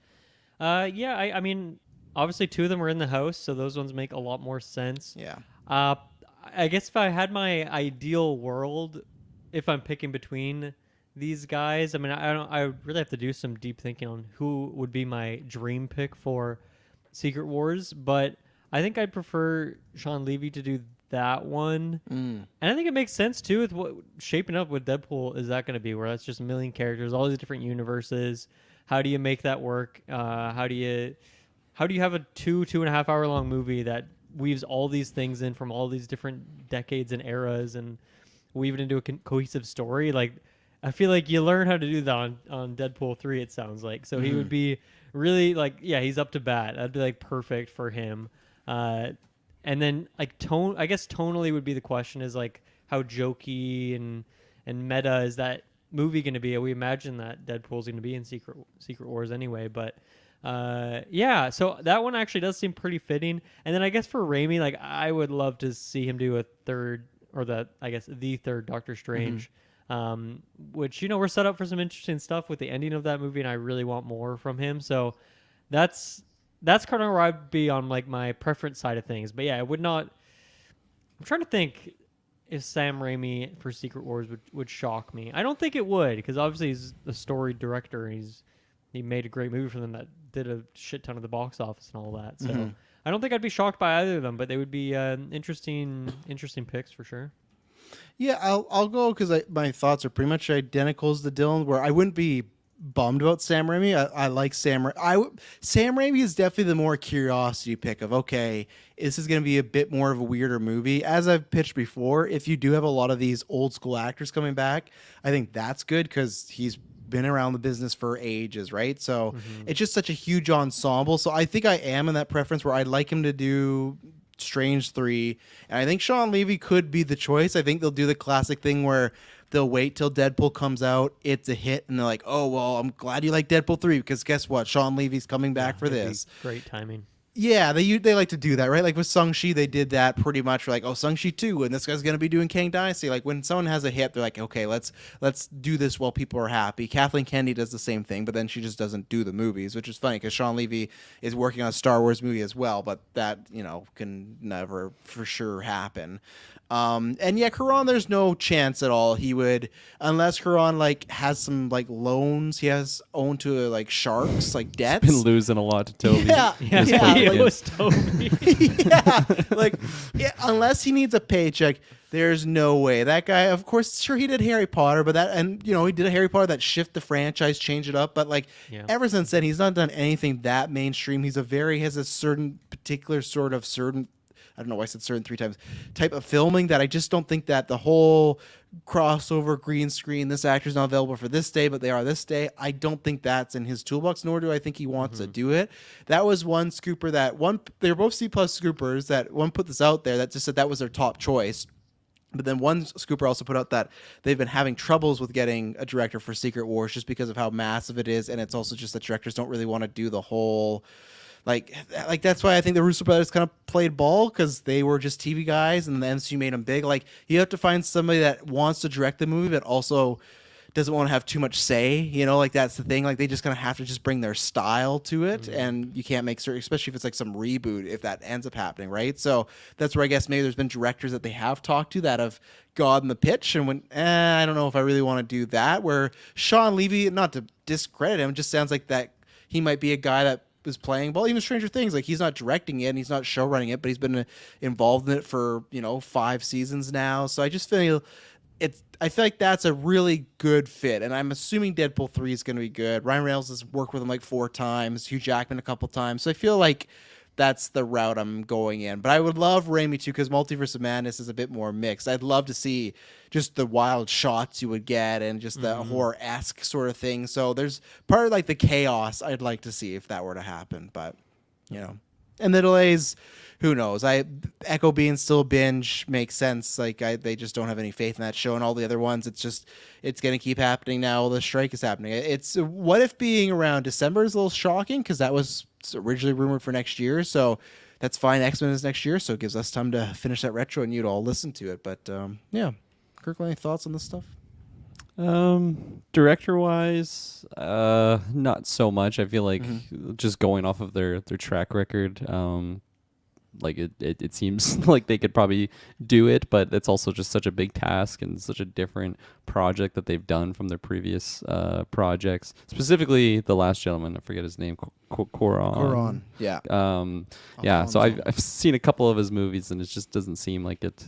It is the Marvel, the Marvel stamp. So I feel like that one's the most bizarre. Obviously, Sean Levy having Deadpool right now, like it is very relevant of just him being attached to Marvel, and I think whoever they choose, like it will be the right pick. But I think out of these three, Raimi's name definitely gets me the most excited, just because of how weird he can really get in his movies. And to my knowledge, Secret Wars is just such a clusterfuck of like crazy things going on. So I definitely think that could fit very, very well. Ignoring Bruce this list, Campbell though, in there too. yeah. Oh, you have to. Yeah, he's the main villain. He's the new Kang. Oh gosh. Ignoring this list though, is there like other like director pairs that you could like think of on the top of your head that could be, because I feel like a duo director fits the scale of these projects, Oh, but the two. I also feel like the Russos is a different dynamic Yeah. because it seemed like they fit so well. I would in love that. They obviously working together, but also just working with like Feige and the crew making the MCU movie that they wanted. They hire Sam Raimi and J.J. Abrams, say, "Hey, you're making Secret Wars together. Go, see what happens." Fuck, I would love that. I wish Hollywood had enough money to throw around. Like, fuck, I would love. Like, we have no money to do this at all. So someone just take the idea from me. Imagine if you did like an anthology of something, right? I'm just gonna go the horror route, and imagine that it was like if it's directed by two great horror, like throw them together and say like, what would you James guys? Wan. That'd be Yeah, one. James Wan and Robert Eggers. See what you guys do in a weekend. Write something, shoot it next week. Like, I would just love that idea of, okay, you guys directed a superhero movie, go. And obviously the budgetary, and I'm sure there'd be issues, but I don't think there's any duos out there. I think it would have to be a brother situation or sister situation, right? Like, I know there was a duo that did Captain Marvel, but there's not too many duos out there, and my pick was always Ryan Coogler, and I think he's passed on that. He's kind of said that that's not really in the cards for him, so maybe he's one of those directors that they pitched him, and he's like, not really. And as a correction, I was looking for a show, and no, next year the only shows are Echo and Agatha right now, and X-Men, but for live action it is only the two. So if they were kind of talking about doing the whole we want to slow down, that is a big slowdown to be doing the two. And I don't know how those shows are going to do. Luckily, Agatha was very popular and Mimi. Echo, I don't know what, like, it's a binge, so we'll see. But yeah, as of right now, just that, and even Captain America. But I will give Brent credit, because last time I was on, we were talking about this Marvel Alliance where MCU for every film does additional photography, and they got Principal done for Brave New World, but they didn't do the reshoots or anything like that. So I always was under the assumption that Brave New World was good to go, but there's a chance it might not be, because if they didn't film some stuff, then that's even off the slate. And that's July of next year, but again, we are, the strikes happened however long, and there's been no movement. So yeah, you got a duo, Kirkland? Were you type in there looking for duo directors? I was just Superman Mike's comment. He said John Francis Daley and Jonathan Goldstein, the directors from Dungeons and Dragons, and I was just trying to see like what their track record was. I did love that movie, but I don't know if they have like super good chemistry. I don't know if I'd want it for Secret Wars. That's big. That's like a big. I feel like they'd be great if, I think he's gonna come back, John Watts, but I would love it if they would do like Spider-Man. I think that would be like a really good fit for them or something. Yep. Yeah, like something young, even if like even the Marvels, like some sort of project like that. But I don't think. I don't. Just go the Safdie brothers. Never been a part of like a comic book project before, but they just suit up for Secret. Coen Brothers, yeah. Fuck yeah. Francis McDermott have to be in it. Of course, yeah. Anton Chigurh finally getting into the MCU as well. They like to use him, so Francis I think would be good Madame Web in the Secret Wars. Ooh, he should. good cast. I think you're right that they did have a hand in writing Homecoming. Homecoming also had like 18 writers, so it's like who knows who really wrote it. But I liked Homecoming. It's like I enjoyed it, so I'd like to see if they could direct it. But Taylor, you got any vibes going on with this list, or have they not found it yet? Should I keep looking? You go, no, try again. What the fuck is this list? Get out of here. Yeah. If I had to say, I feel like Feige's got a pretty good track record with, I think, first knocking out of the park on the first go-ahead with finding directors for his projects. And I'm not saying that other projects have not been devoid of development problems, but I can't really think of any projects more than, like, and maybe this is just because my lack of knowledge on how well I know the directors and the projects in the MCU, more than 5 that have like lost directors or had problems with the like That. Yeah, because I feel like once Feige sets his eyes on a director, like, no, you're good with this project, and the film does get positively well received for the most part. That's but- interesting because I feel like if we go back to like the early years MCU, like we were so early in the podcast, I feel like we didn't talk about those kind of things. So it's like it doesn't exist in my memory bank. The earliest one I can think of is like Doctor Strange 2, but that's like pretty recent. Yeah. So. I was gonna say you lost Derek Stevenson, right? Is his Scott- name? Scott Derrickson. Thank you. Yeah, you lost him. Edgar Wright was doing Ant-Man. Remember, you lost him. Thor: Dark World. I don't think she was ever signed on, but it was supposed to be Patty Jenkins who did Wonder Woman, and that went to the wayside. Yeah, I feel like that's probably it for the big ones, but none of these are locked down yet, Taylor. You know, not like Clay saying Sofia Coppola and Michael Mann to direct Secret Wars. Yeah, I'd love to see Michael Mann get that. He's done Ferrari, now he's gonna do Secret Wars. Here we go. But I also forgot to mention too for that Slate thing they announced October 20th. They are releasing a Werewolf by Night in color edition. So if you wanted to see, I'm gonna check that out. Yeah, I I haven't watched that in a bit. I mean, Halloween's a good time to Yeah. watch it again, but I'll definitely check it out. will out of curiosity. I just don't know who was like. Not that anyone's always asked for anything, but just like I feel like I'll watch it, but then I'll probably go, I like that first one better. But it's That's cool. It's like it's DLC, interesting. you know. Yeah. Yeah. True. But Taylor, is there anyone from that list you like? That's what I was trying to get to. So we had Sam Raimi, Yes. and who is the other gentleman again? Sean Levy, he did Free Sean Guy. Levy, He okay, I wrote did it- yeah, I Real wrote it down. Steel. Real He Steel. did the Adam Project last year or this year. You remember the Adam Project? Did you ever watch that? I did Ryan watch Reynolds the time Adam traveling with the Project. kid. Yeah. Night at the Museum. Okay, I got his list Right. here. He did Night at the Museum. Fuck. Cheaper by the Shout out to dozen. Hansy for Night at the Big Museum. Fat Liar. That is a good movie. He did Big Fat Liar It's on his list here. with Paul Giamatti. But I is he believe director? 'Cause Frankie IMDb Muniz. is weird. Yeah, Frankie weird Muniz. these Amanda days. Bynes. That'd be the one. Yeah. Wow. Nice. Dylan's right. Did he direct it? Directed by Sean. Yeah, holy shit. Wow, what a career, you know. He's No, done it hey, all. the Russos directed You Mean Dupree, right? So you know, it doesn't mean anything, but yeah. Do you have a preference? And Alfonso Cuarón, I don't think. Have you seen Children of Men? Children of Men. Yeah, I gotta Okay. Google this. I don't Clive think I Owen have. movie. It's about You have not seen it. apocalypse. Yeah, you've obviously seen Azkaban. There is Roma, Gravity. I'm sure you liked Gravity. I have seen Gravity. Yeah. All in space. That's I've Scream seen Avengers to you? Azkaban. You know, I mean, with the work of Azkaban, I mean, you said it, like changing a franchise, a total shift, and I think that's Is that what very Feige powerful. wants? I think Feige could want something like that because of how things are feeling right now in the MCU. I'm not saying superhero fatigue, but maybe Feige put an ad out in the You said paper it. like, "Hey, we need a total shift for the MCU." Feige was watching Gravity, and he's like, "There's nobody in this movie other than these two people. So let's try throwing this director in with just thousands of actors and see what he does."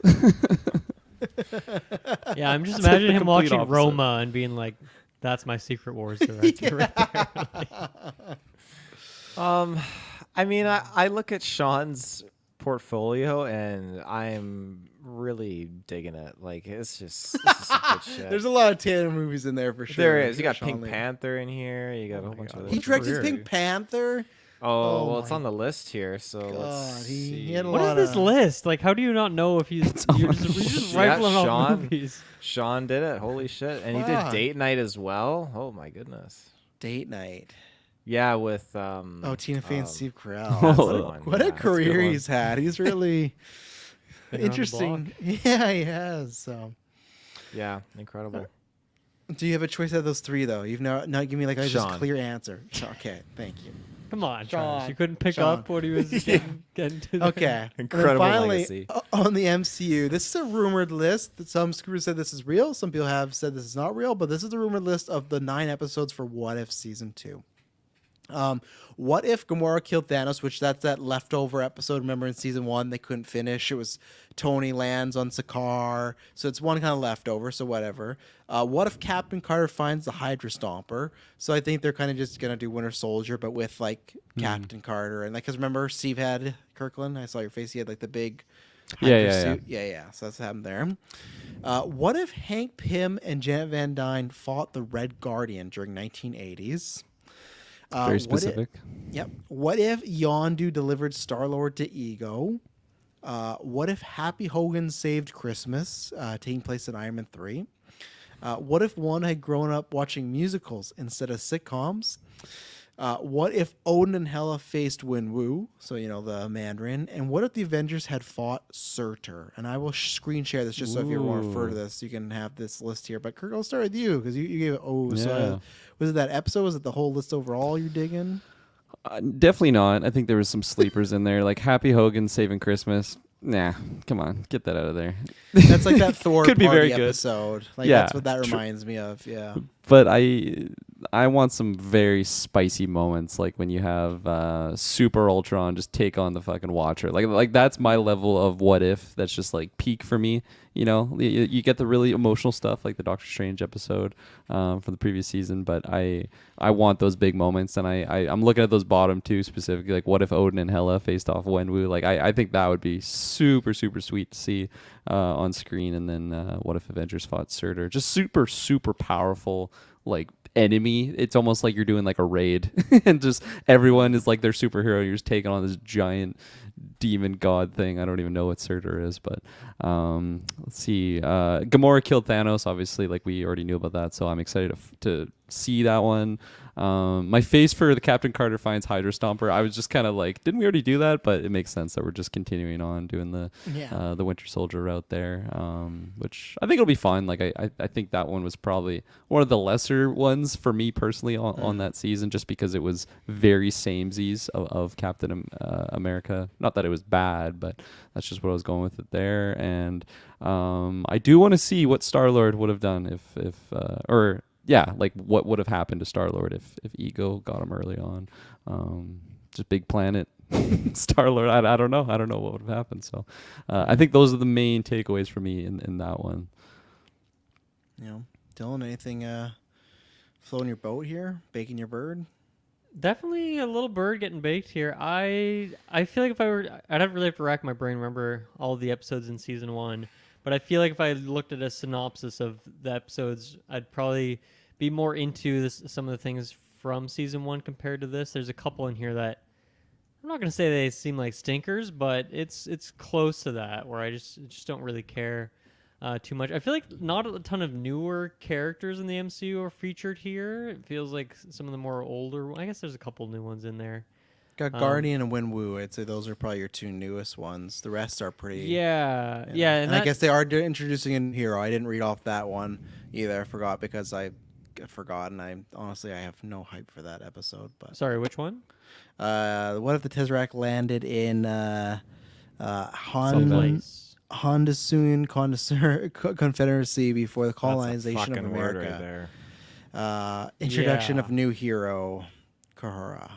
Right, yeah, not too interested in that one or the Hank Pym one, unfortunately. I do like that we're getting a bit of a sequel here with the Captain Carter thing. I think that's cool, and I'd like to actually see that every season of What If, like not necessarily the Captain Carter continuation, but just like getting a bit of sequel action. Obviously, we're getting a little bit of that with if Marvel Zombies actually ends up happening, that being a kind of a sequel based off something from season 1. I mean, Avengers versus Surtur, I think that could be very fun in the way that Ultron is the way Ultron is in Avengers 2, but then got like a really cool what if situation, and also just to see like who the Avengers are that are on this team fighting Surtur, like that'll just be a fun one, no doubt. And then I'm definitely with Kirkland on the Yondu thing. I'm a big enough Guardians fan, especially Guardians 2, that I am curious to see what's going on there, because obviously, and me and most people don't really know a ton about the lore, the backstory of the Guardians characters. It's really just the stuff in the movies that is where I get my knowledge from. So to see another little variation there would be cool. Happy Hogan one, the Wanda one, even the Odin Hela one. Not really doing it for me. So I'm definitely not too hyped based off this list.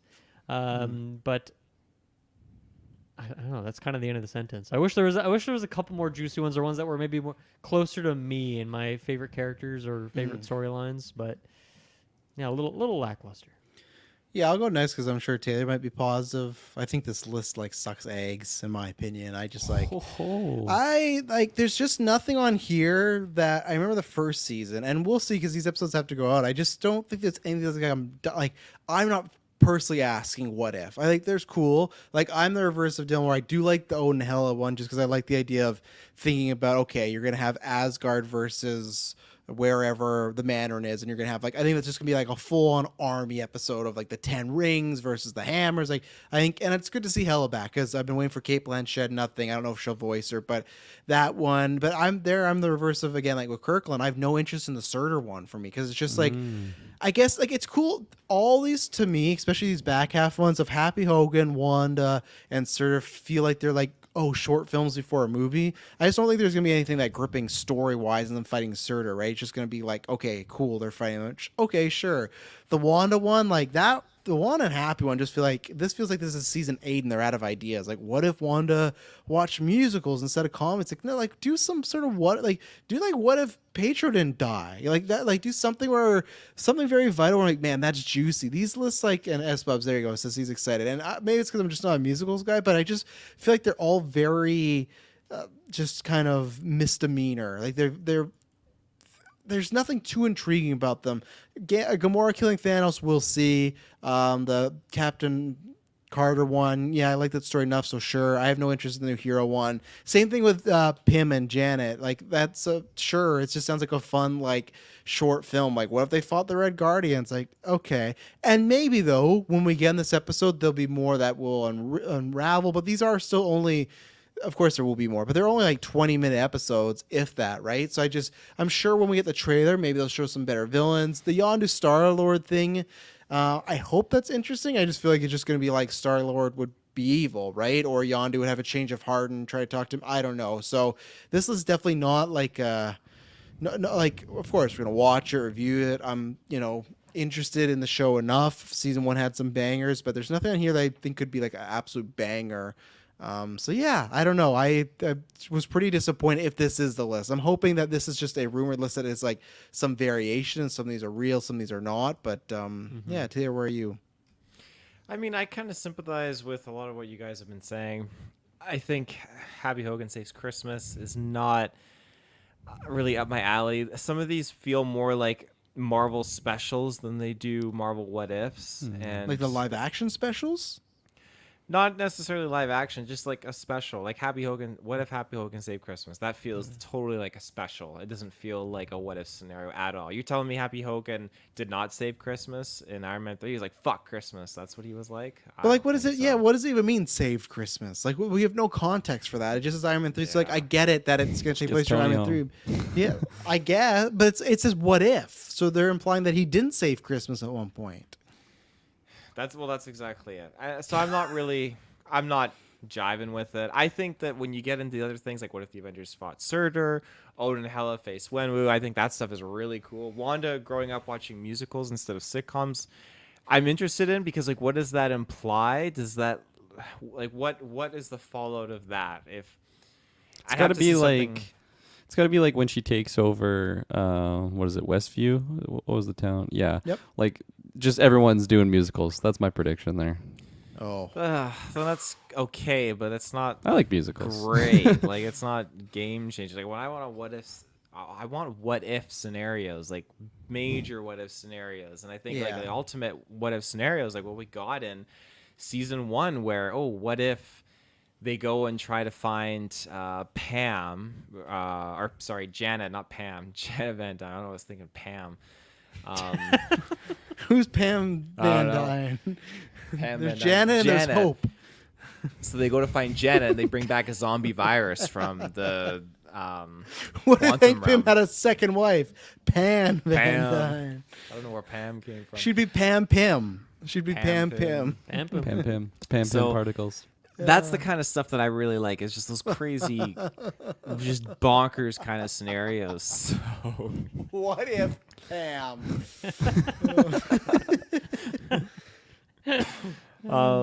Captain Carter finding the Hydra Stomper. I guess they alluded to that in season 1, of course, but Yeah. there's nothing really pulling me into that. Like at the end of that episode, when she found the Hydra Stomper, I was like, okay. Oh. Yeah. Don't need a continuation from that. Gamora killing Thanos, I'm very intrigued by. I feel gypped because I didn't get to see that in the first season, and I really wanted to. It was in the cover art, and I'm like, well, let's get to it, and I never played it. So She's gonna be scary, right? Like she's gonna be the new Thanos when she kills Thanos. That's my prediction. Her 'cause with No? the remember, gauntlet. no, because remember at the end of the season, she's still partnered with our multiverse guardians. Remember when they all got together and they teamed up, and that was But supposed is that to be like this version though? I think so because it was Wasn't supposed she to be in teamed that up with season. Iron Man? Yeah, so I think it's gonna be more just overworld, like what happens if Thanos wasn't around, which could be fun. Overpopulation. All right, Thanos is right, guy. Calm down. But yeah, we'll see. I guess it's more about the stones and stuff, but She uses the stones to the stones destroy to the destroy the stones. He uses the stones to destroy the stones. All right, let's take our final ad break, and then we just got a few trailers to talk about, and then we'll be done. So we'll be right back. And we're back. So this is what I love about Halloween. You know, October's coming. We're getting nothing but horror trailers. I guess I should get rid of this. We don't really need the watcher watching us anymore.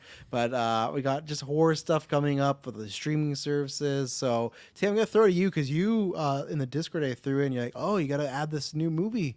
Thanksgiving, this horror slasher, which I got a good laugh because we had a conversation on air how I forgot to get you to watch this, and you were pitching me like it was a new thing. When did we have this conversation? It was The recorded. last cast. Yeah, it was last cast because this is the last movie of. I don't think you guys ever knew this, but there's Planet Terror and Death Race. Those two movies that like Tarantino and Rodriguez did. They did a bunch of fake trailers because you go see them together.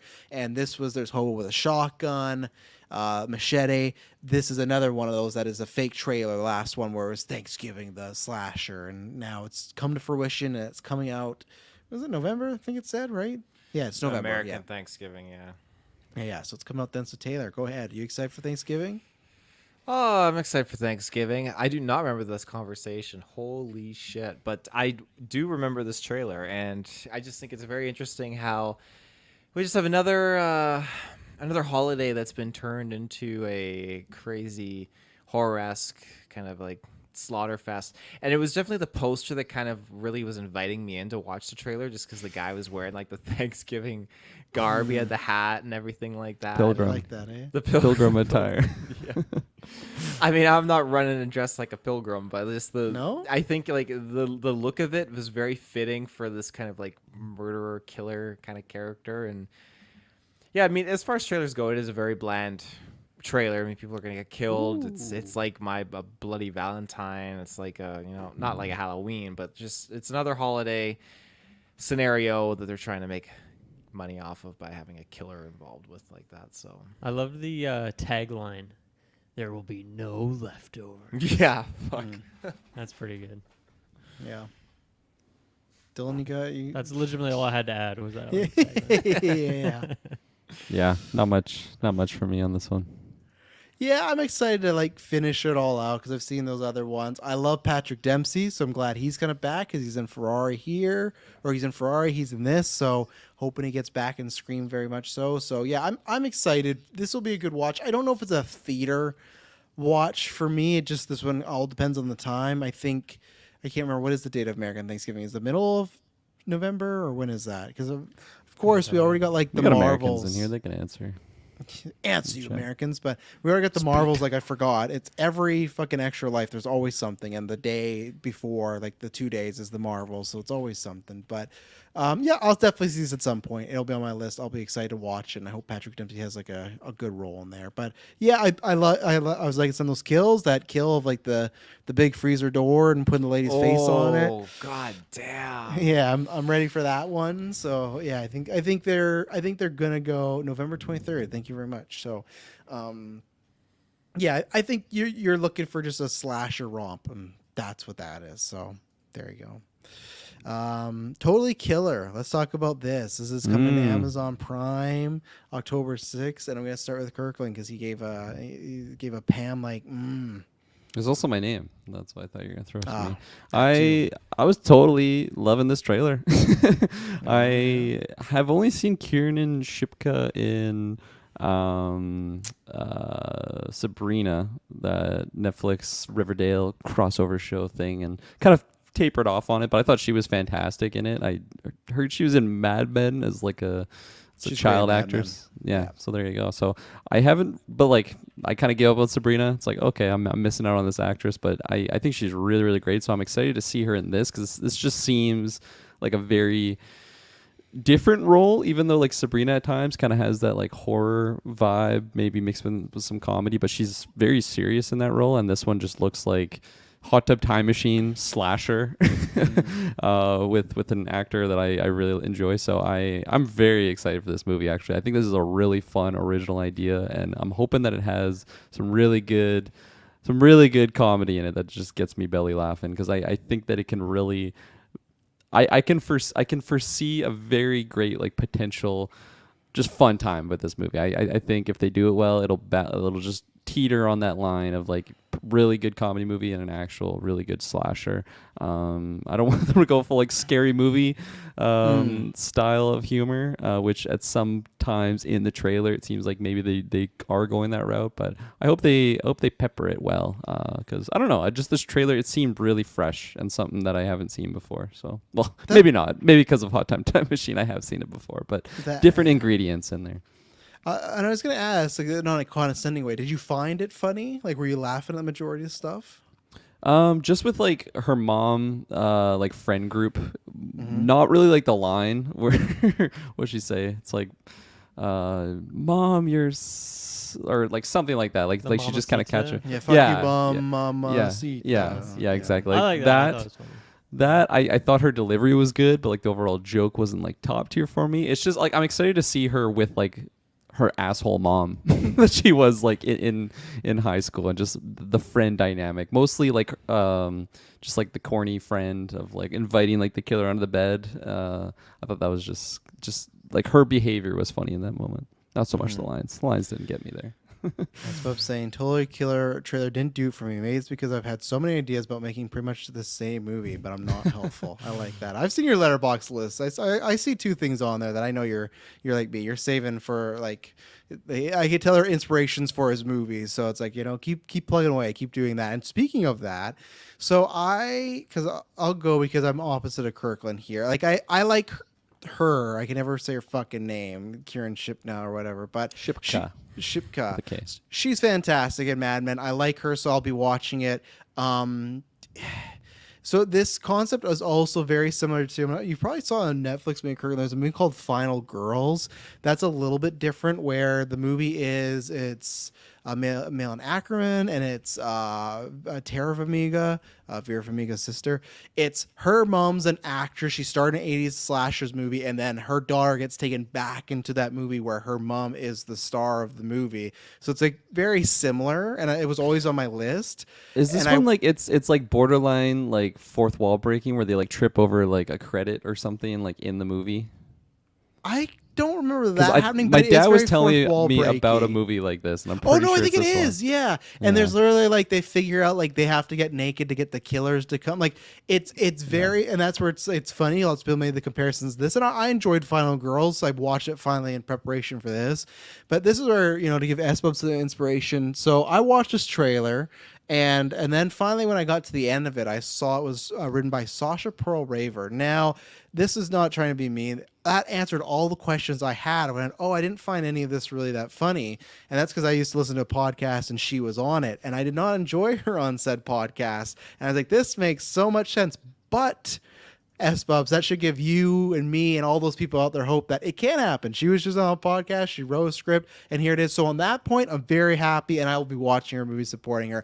I just never digged her type of comedy. I think for me, this just felt, I'm hoping that it's the lines play better in the movie than the trailer. The trailer just, I felt like it wasn't flowing, and then if these were the jokes, I like the weed gummy joke at the end. I thought that was delivered good, but there just wasn't stuff I was really laughing at. I just feel like I've seen a bunch of these jokes before, and now I have seen this concept done a few times. So I like some of the cast in there. There was someone else in there that I enjoyed. I can't remember who it was, but I was like, I like this person. But I'll watch it because it's Amazon Prime, but I will take my expectations Randall are Park. Forgot Randall Park. Randall Park. Yeah, there you go. And there's someone else too that plays like her dad or something. Like, there's a good cast. My expectations Scary are movie guy. Who the fuck did this? What's his Who's name? that? He's in it? Are Lachlan you Monroe. serious? Yeah, he's playing the dad. Yeah, the older Right! dad. Right, he I know, right? Yeah, right. That guy. Okay, and then her mom's from Modern what's that Family. show? Modern Family. Yeah. So there's Yeah. a good cast. I just think I'm going in there expecting a solid 6 out of 10, which is not like that's not a hype level, right? That's not like October 6th, I'm booting it up. It's like, okay, I work from home. I'll probably put it on, but it just wasn't. It wasn't dragging me to hit play right away. And like I said, Final Girls I just watched recently. That's an older movie. I think it came out in like 2015. So it's not that it's new, but and I agree with Espubs that even that movie didn't go as far as they could have. But so yeah, we'll see. I liked the concept. Trailer I wasn't digging it too much. Yeah, I'll just jump in there because I'm feeling pretty much the same. It just looks pretty generic, but not even in a bad way. Like I feel like I know that if I just want to turn my brain off and put a movie on in the background, which I sometimes do, and I often do, just pick something of the year that we're in so that it can maybe potentially give me like some Golden Geek ammo at some point. Yeah, so like this one, I could see myself putting it on at some point and having a good enough time with it, and then forgetting that it exists and never thinking about it for years to come. But I don't know. There's a little bit of potential, I guess, in there.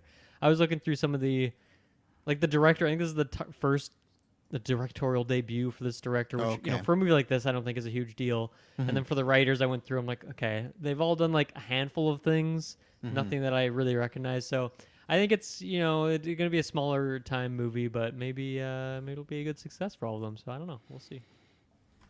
I can't remember. Was it Prime? Is that what it said this I think was? so, yeah. October Okay. 6th, Prime by Blumhouse. Taylor, you putting this on for the spooky season?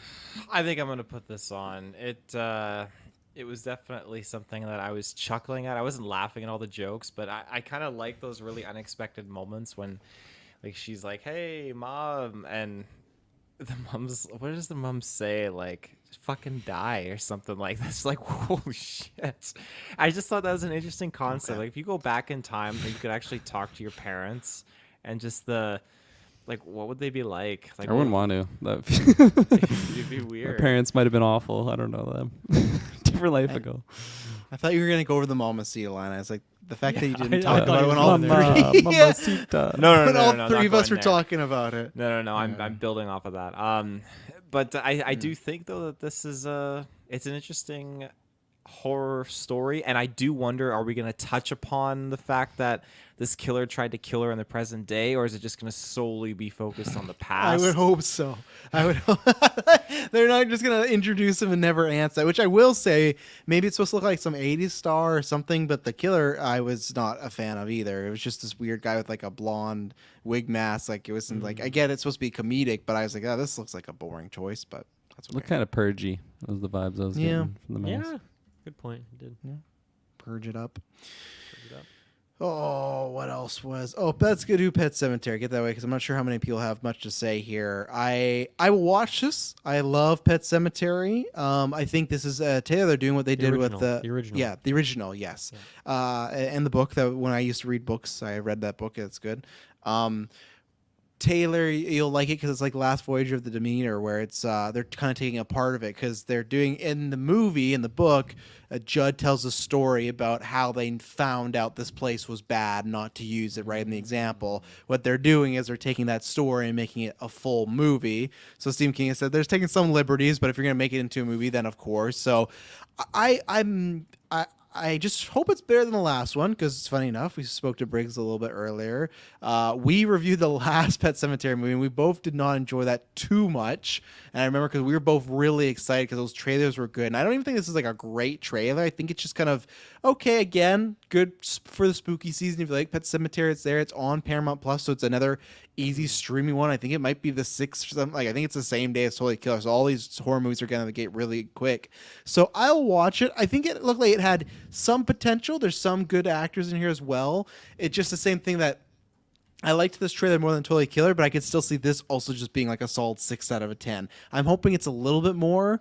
I don't know. They keep showing shots of the son that comes back, and he has like this massive like fucking scar on his throat. And they're like, I think something's wrong with Ricky, and it's like, well, no shit. Like he didn't look like that a couple days ago. They do show in the shot a couple times he has like a handkerchief around his throat, but at first they just showed shots of him back from the dead, and they're like, something's real wrong with that boy. And it's like, well, yeah, look at like who else just has this massive like fucking gouge out of their neck, and then probably in the movie they hide it the whole time. So I love the concept of Pet Sematary where there's this crop of land, you bury things, they come back, but sometimes dead is better. And of course it's that tale of like bringing things back, right? I think we all have those questions like, oh, what if you could talk to somebody, have that moment, and you would understand the weakness of, oh, you lost a son, a daughter, a father, and if you could get them back. So I think the concept of Pet Sematary always is a good pull for me, but this trailer I don't think is bringing people in, but maybe I'm wrong. So someone else can say if they're bringing them in or did it close the door on you? Yeah, I was just looking at the crossover of talent, and it seems like different director, different writer between that 2019 one and this. And, you know, once again, directorial debut. The person doing this has done, like, this movie and has worked on like 2 other things in their career, so it seems like it might be a bit of an unknown quantity here. But I don't know. Maybe they're great. Maybe they're a protege. You know, that whole situation. But I'm gonna open out this banner for this one. The dog shit trailer. Do you make that banner now, or has that been there for a bit? No, it's there. Oh, really? Oh my God! Was it like we're talking about Star Wars or something like that? I think for Ahsoka. Yeah, I think that's what it was. Yeah, this is, and you know, here's the thing: the people making the trailer aren't necessarily the same like editors who are like editing the movie and all that. But there was no tension whatsoever in this. The sound design is awful. Like it's just so generic and bland, and everything feels so expected, and every like jump scare is exactly what you think it is, and just does not look like a good movie in any way. I am not into this at all. That 2019 one, I think I watched it like pre Golden Geeks sort of situation. Didn't really enjoy it that much. Have not seen the original. I should probably put that on my movie list. I want to original's watch that great. OG. Yeah.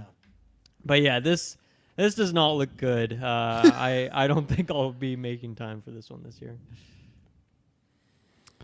I probably won't be seeing this one. I haven't seen the previous. I haven't seen any pet. I have zero Pet Sematary knowledge actually, and watching this trailer just reminded me of Pet Sematary being a thing. And I've always heard how terrifying the book is. I'm not a big book reader, but I've never actually read a horror like novel as well. I feel like that would be a pretty thrilling experience, just because you get a lot more immersed. Possibly, you know, it depends what type of reader you are, but I would love to be there at some point, and this trailer makes me more wanting to watch the old content or grab that old novel. I don't think it's a full dog shit trailer. I think there was some cool shots in there, but it really wasn't great. It wasn't calling me into the movie. I agree with you. The sound design though, Dylan, I thought it was awful. It really stood out to me. You really could just check out for like the visual content, just the first movie. They made a sequel. Well, Clancy Brown is the villain of the sequel. So if you're in the Clancy Brown move, he is there. He's the one that gets put into the thing, and then he comes back as like the guy. So you got that going on. Big handkerchief on his neck. Yeah. I think he has like a broken neck, so his neck's always like doing this sort of thing. It's always the neck. I want to see that. And then the remake not so good, but the first one, there's a character named Zelda, which is probably the most horrifying character I've ever seen in my life. She is haunting. Many people agree. What year? Like what era is that first one? 90s, early 90s. Oh, okay. I think. Not as old as I thought it'd be. Yeah. I'll have to add it to the list. Maybe I'll watch it this year. Yeah, maybe you will. He won't.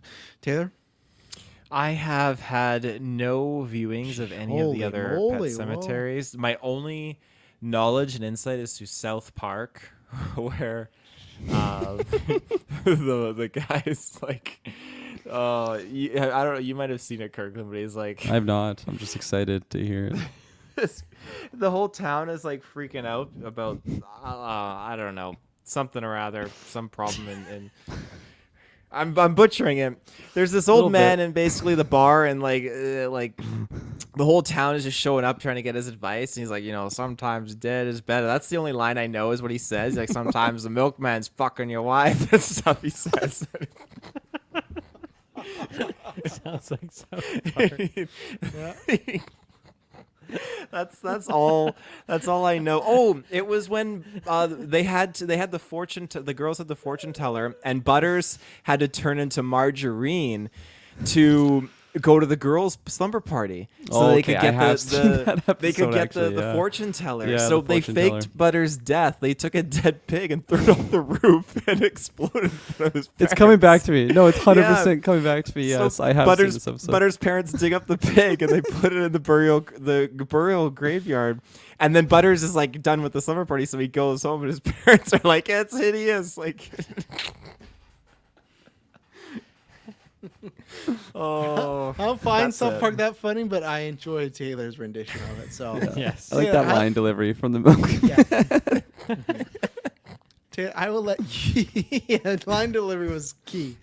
Taylor, I will let you go on the final trailer, "The Fall of the House of Usher." Lots of thes in this title. Long title, but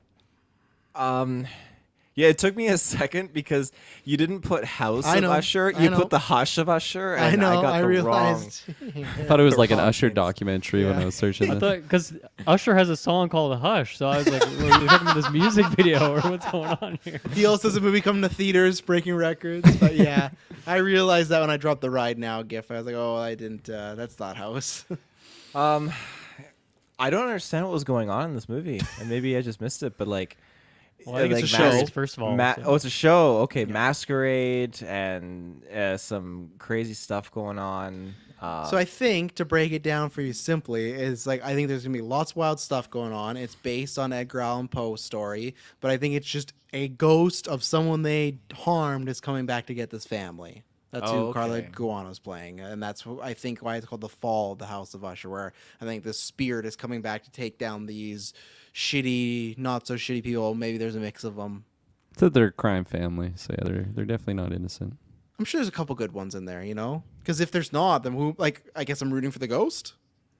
I Right? think you're just in there for the ride. I guess. I guarantee this has to be somebody. Somebody's a good guy in there, But Sometimes. You root for the I was ghost. gonna drop the line, but I got myself there. I'm sorry. Carry on. you, Taylor.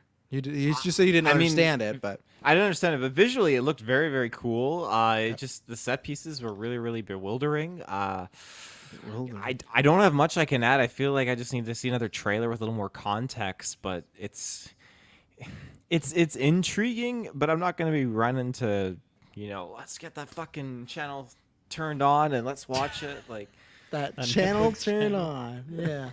And yeah, Superbad Mike says it looks like it'll adapt multiple Poe stories. Oh, that's cool. I've not read much Poe, so I don't have any experience with Poe directly, but I love Alan Parsons Project, and they have like 5 albums that are just based off Edgar Allan Poe stuff. So there's randomly like the Raven is in here, and there's little Yeah. lines like the Nevermore, Nevermore, Nevermore, which is a great song that Alan Parsons Project does. So it's funny seeing like those random little references that I don't even know how I recognize them, but just from those songs that I love. I thought this is a fantastic trailer. The biggest holdup for me is that it is a series. If this was a Yeah. movie, I'd be going to the theater, and I don't do that very Oh. often. I'd be going to the theater for this one, but I don't know. I just finding time to watch a whole series. I'm so slow to go through TV shows these days, so I don't know if I'll be checking it out, unfortunately. But no, I mean, Taylor, you're like confused. You don't know what's going on, and that's like off-putting to you. To me, that was like totally why I was into it. I just found it so trippy and compelling, and I love how up in front they put this, what I presume is like the main villain. I don't know what her name would be, but I feel like that's a character that you would often hide or maybe just like show a quick tease of at the end of a trailer. But I like that she was really like front and center, and you get to see a lot of her, and she's fucking terrifying and seems like a really good way to like drive the plot forward and all that. So yeah, there was a ton going on here that I was a big fan of, and visually, and then obviously I forget the name of the guy who did those other Netflix shows, but Mike obviously he's- Flanagan. Yeah, he's in the house. He knows what he's doing. So, this looks great, and maybe I will try and make time for it or watch a couple episodes at least because I'm definitely into it. It's super super well done. This is how you do a horror trailer. That's how you do it. No dog shit trailer here. No Yeah. dog shit. Kirkland. I didn't like this trailer. I thought it was pretty bad, actually. Oh, just to totally flip the spectrum. Totally No, bomb. I think I was a lot more with Taylor. Where I was just like, what is going on here? Like I was waiting for the big hook for me to get attached to it, and I just never really got there. I think the ghost haunting, just the family is an interesting concept, but everything else just didn't really grab onto me. I don't know. It said, I don't know who was attached to the Haunting Hill House. Is it the Mike producers? Flanagan, he did Oh, Mike Haunting Flanagan, Hill okay. House, Bly House, he did Midnight Mass, he did Doctor Sleep, Okay. so he's So- done all those Netflix big horror ones. Yeah, I while watching this, I could definitely see moments on why this could be very good, if that makes any sense at all. But I just it didn't really interest me to want to just rush out and watch this when it drops on Netflix. But I think I'll have to hear really good things to watch this, and it also just doesn't really seem like the type of show for me. I mean, I love Midnight Mass, and I still haven't even finished Yeah? that. So You haven't finished Midnight Mass? I haven't thought you finished Midnight have. Mass. No, I haven't You were finished talking about how Midnight much Mass. you love it. Oh my god! I know, Where did it's you good. leave off?